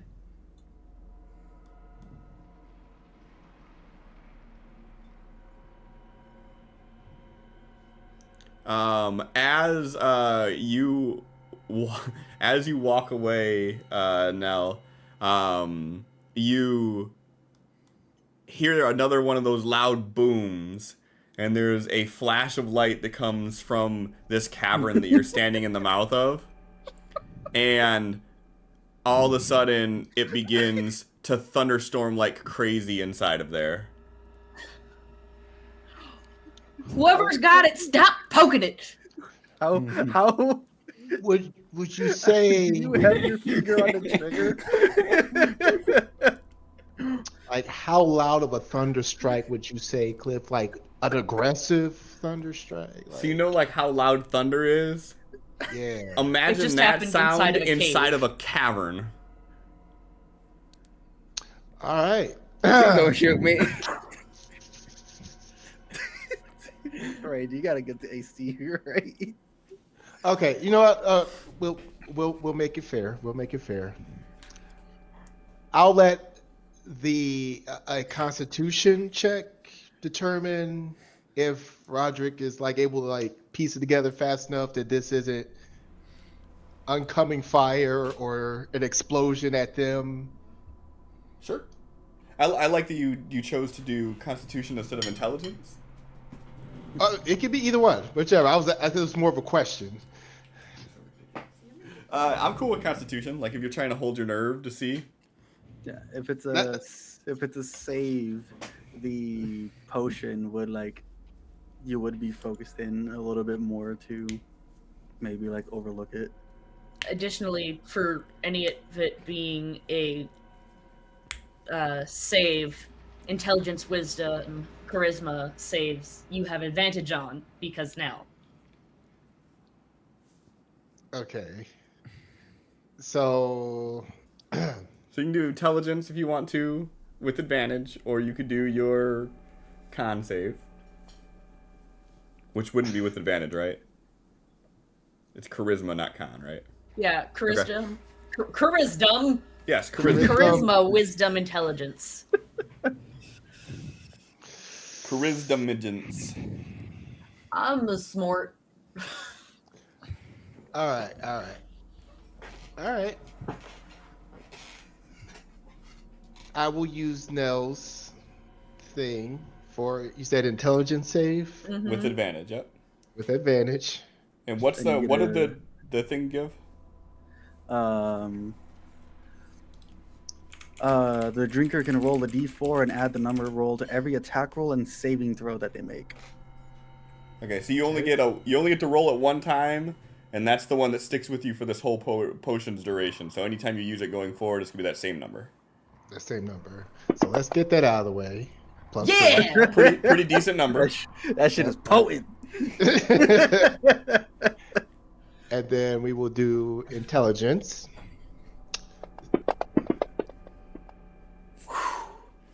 All right. And then +4 to that. 19. Yep, 19. So, you know it's thunder.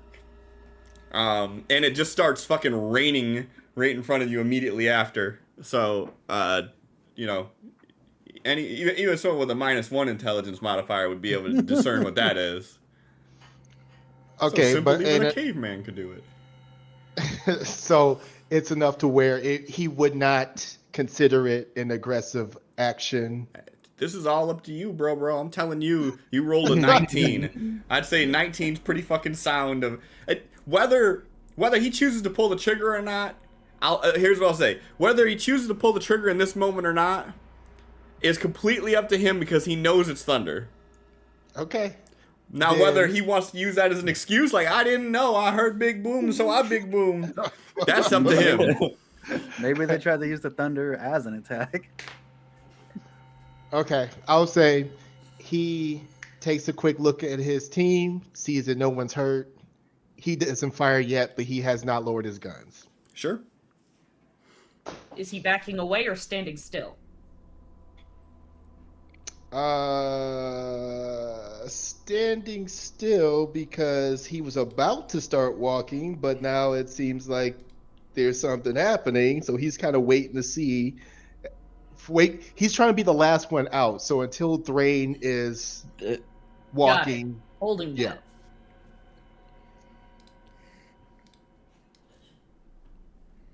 All right, 1 second.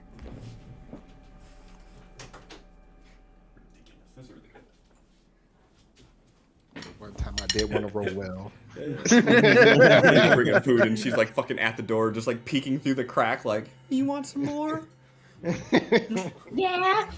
Give me a second. I do want more. It's fucking delicious. I've been craving lasagna.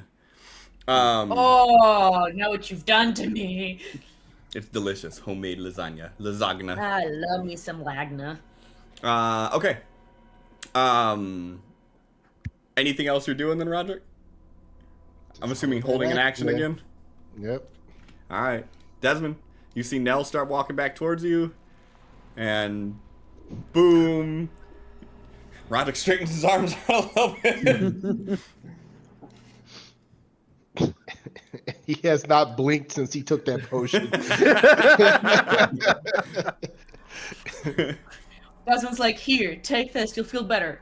It's literally just liquid cocaine. It's like when they take the shit from 21 Jump Street. Right. Yes. Desmond keeps the fire in his hand, extends it towards the goblins, and walks towards them. You're extending your hand towards him as you walk forward. Mm-hmm. Cool. If Nell probably would have, attempted to stop Desmond from walking past them. I don't know if that could be like a reaction or something, but like, It's not your turn. no, they wouldn't just let that happen. I understand the mechanics of the D&D. Yeah. So But, what would Nell do? Nell would just go to extend the shield and just be like, do not do anything that could be perceived as aggressive. We're just trying to get out of here at this point.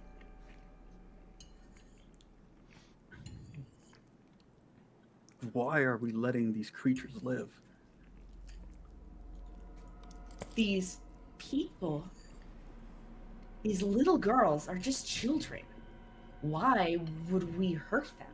These What are is wrong with goblins. you? They could be fully grown. I know what a child looks like, goblin or otherwise.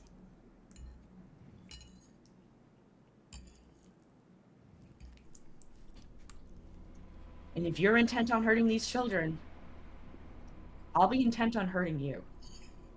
Oh shit. Ooh. I We think that's walked an in here. intimidation roll. We walked in here and they were aggressive. We need to protect the people against aggressive creatures. They were aggressive. They ran away and hid and said, "This is our home," and told us to leave.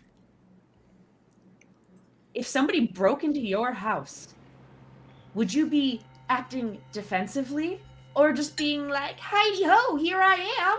How's it going?" I think I'd be a little nervous too. If, as a child, a bunch of people with weapons broke in, it's only natural that they're reacting that way.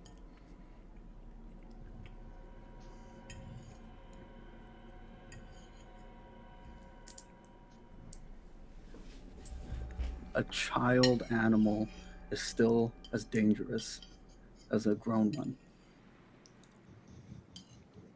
They are not animals. Nell's weapon is now at the ready, looking at Desmond.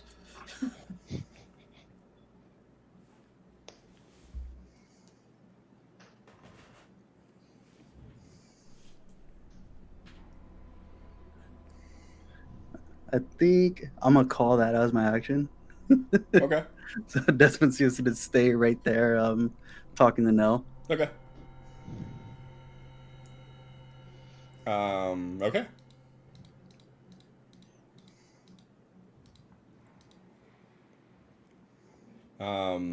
And the little girl that was in front of you has actually like moved back one square now, and she still keeps looking over her right shoulder.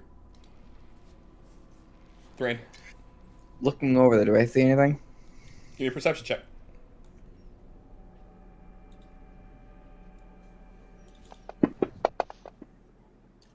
Ooh! Ooh.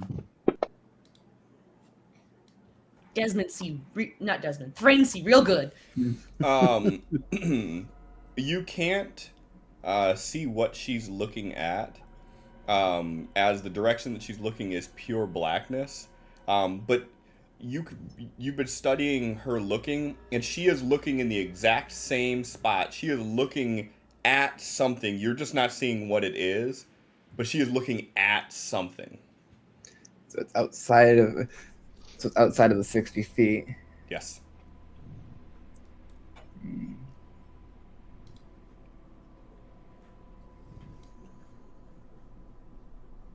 gonna move just there. Okay. Not fully back, but back. Roderick, as Thrain moves backwards, you see all the bows just slightly change their angle a little bit, and everybody in this room is focused on you, just so you know.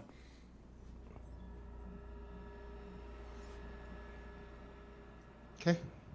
And that's all. That's my turn. Okay. No.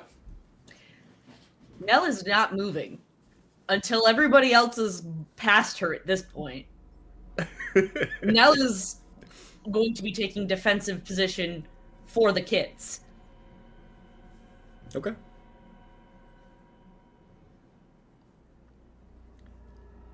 All right. Back up at the top. One sec. Okay, Roderick. Roderick is going to have his back to Thrain, but stepping backwards, still guns trained on the children. Mm-hmm. And basically just continue with the process of last man out, and still want to continue his hold action. Okay. Desmond? Desmond's still like holding the fire in his hands, but rather than having his eyes trained on the goblin, is rotated to like look Nell in the face. Who's filled with rage at the moment. You're just staring at a mask. I know. But is he sweating a little bit under the mask is the real question.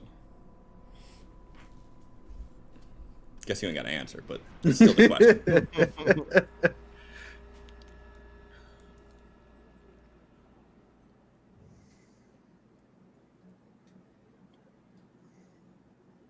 How are these worth protecting?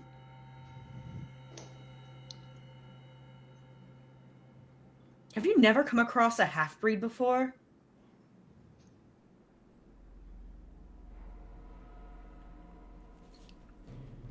Go, walk.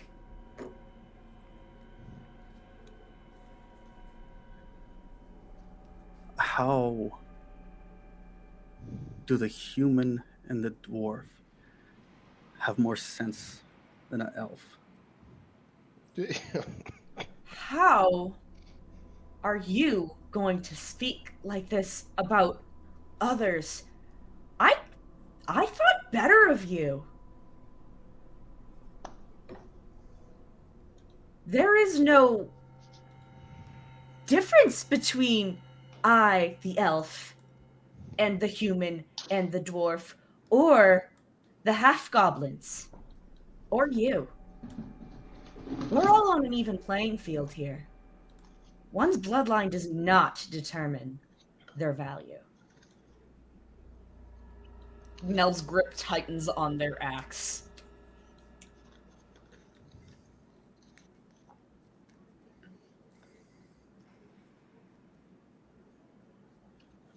The flame dissipates from Desmond's hand and goes into their pack. Then a few seconds later, the Eclipsean Order tabard appears in his hand and he lights it on fire. Why? We don't protect anyone if we let these creatures live. And Desmond walks out.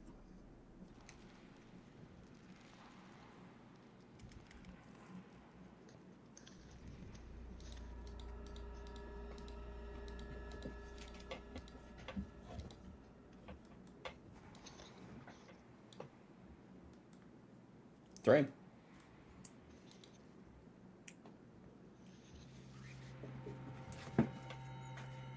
Mm.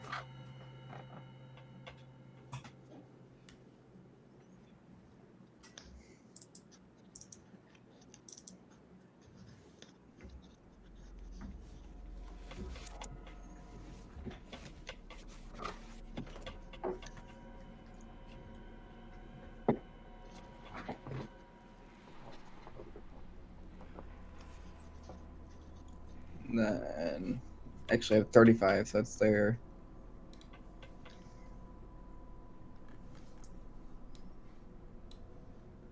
Sorry.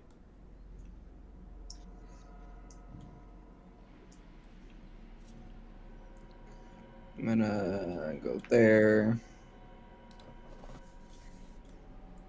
And then there. It gives you there. That was 30, so that was 30, not 35. Oh, okay. And I'm gonna stand right there. Okay.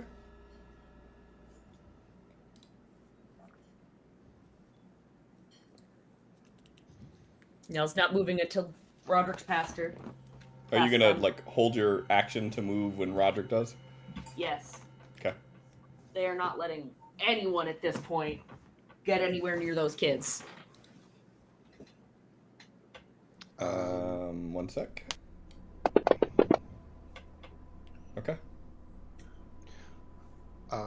Well, then Roderick is moving back, and since Thrain is already clear, he's backed up with Nell. So since their turns are kind of dependent on each other, I guess we can say that they are exiting together. Sure. Mm-hmm.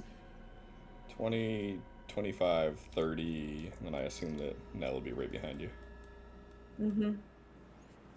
Both looking over their shoulder to make sure that the children are not advancing to like aggressively, and also paying attention ahead to make sure Desmond isn't suddenly going to go rogue.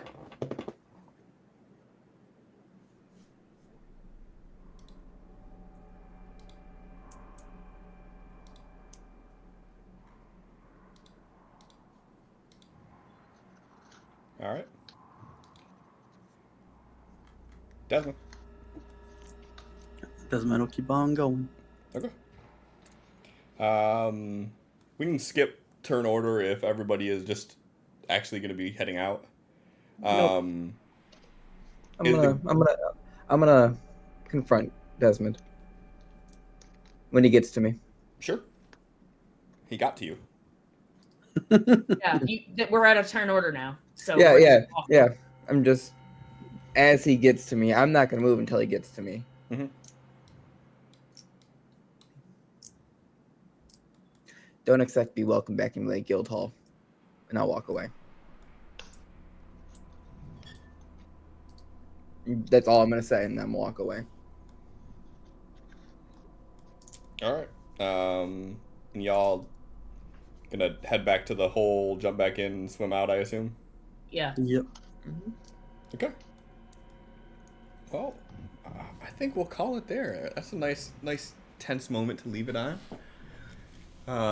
So you all make it to the end, and one by one start going back through. I'm assuming that Nell's gonna wait for everybody to jump back in before they do. Yes. For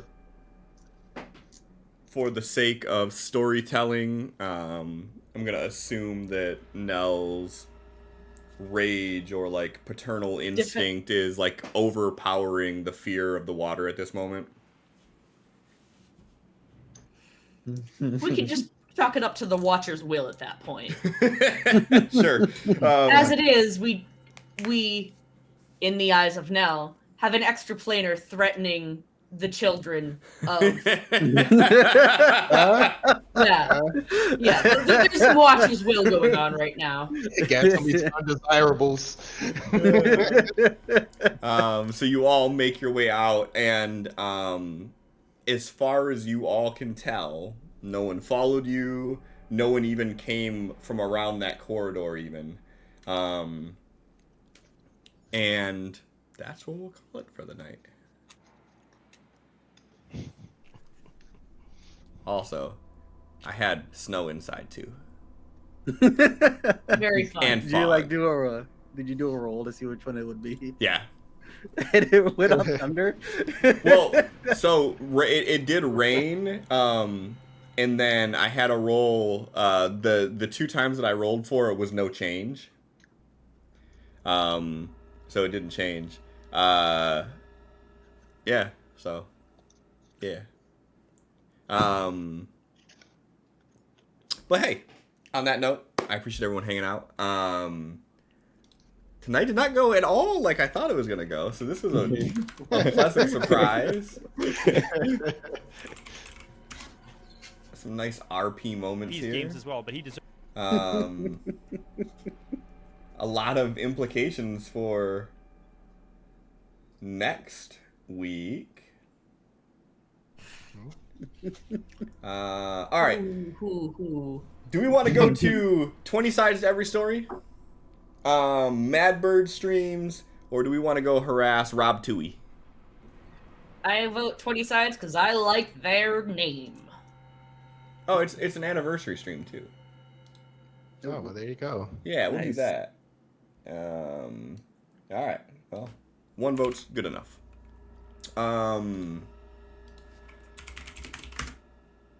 Again, thanks everybody for hanging out. We'll be back next week, and we'll see where this conversation goes when everybody climbs out of the pond and is able to address one another outside of the cave. Yeah. So, good night.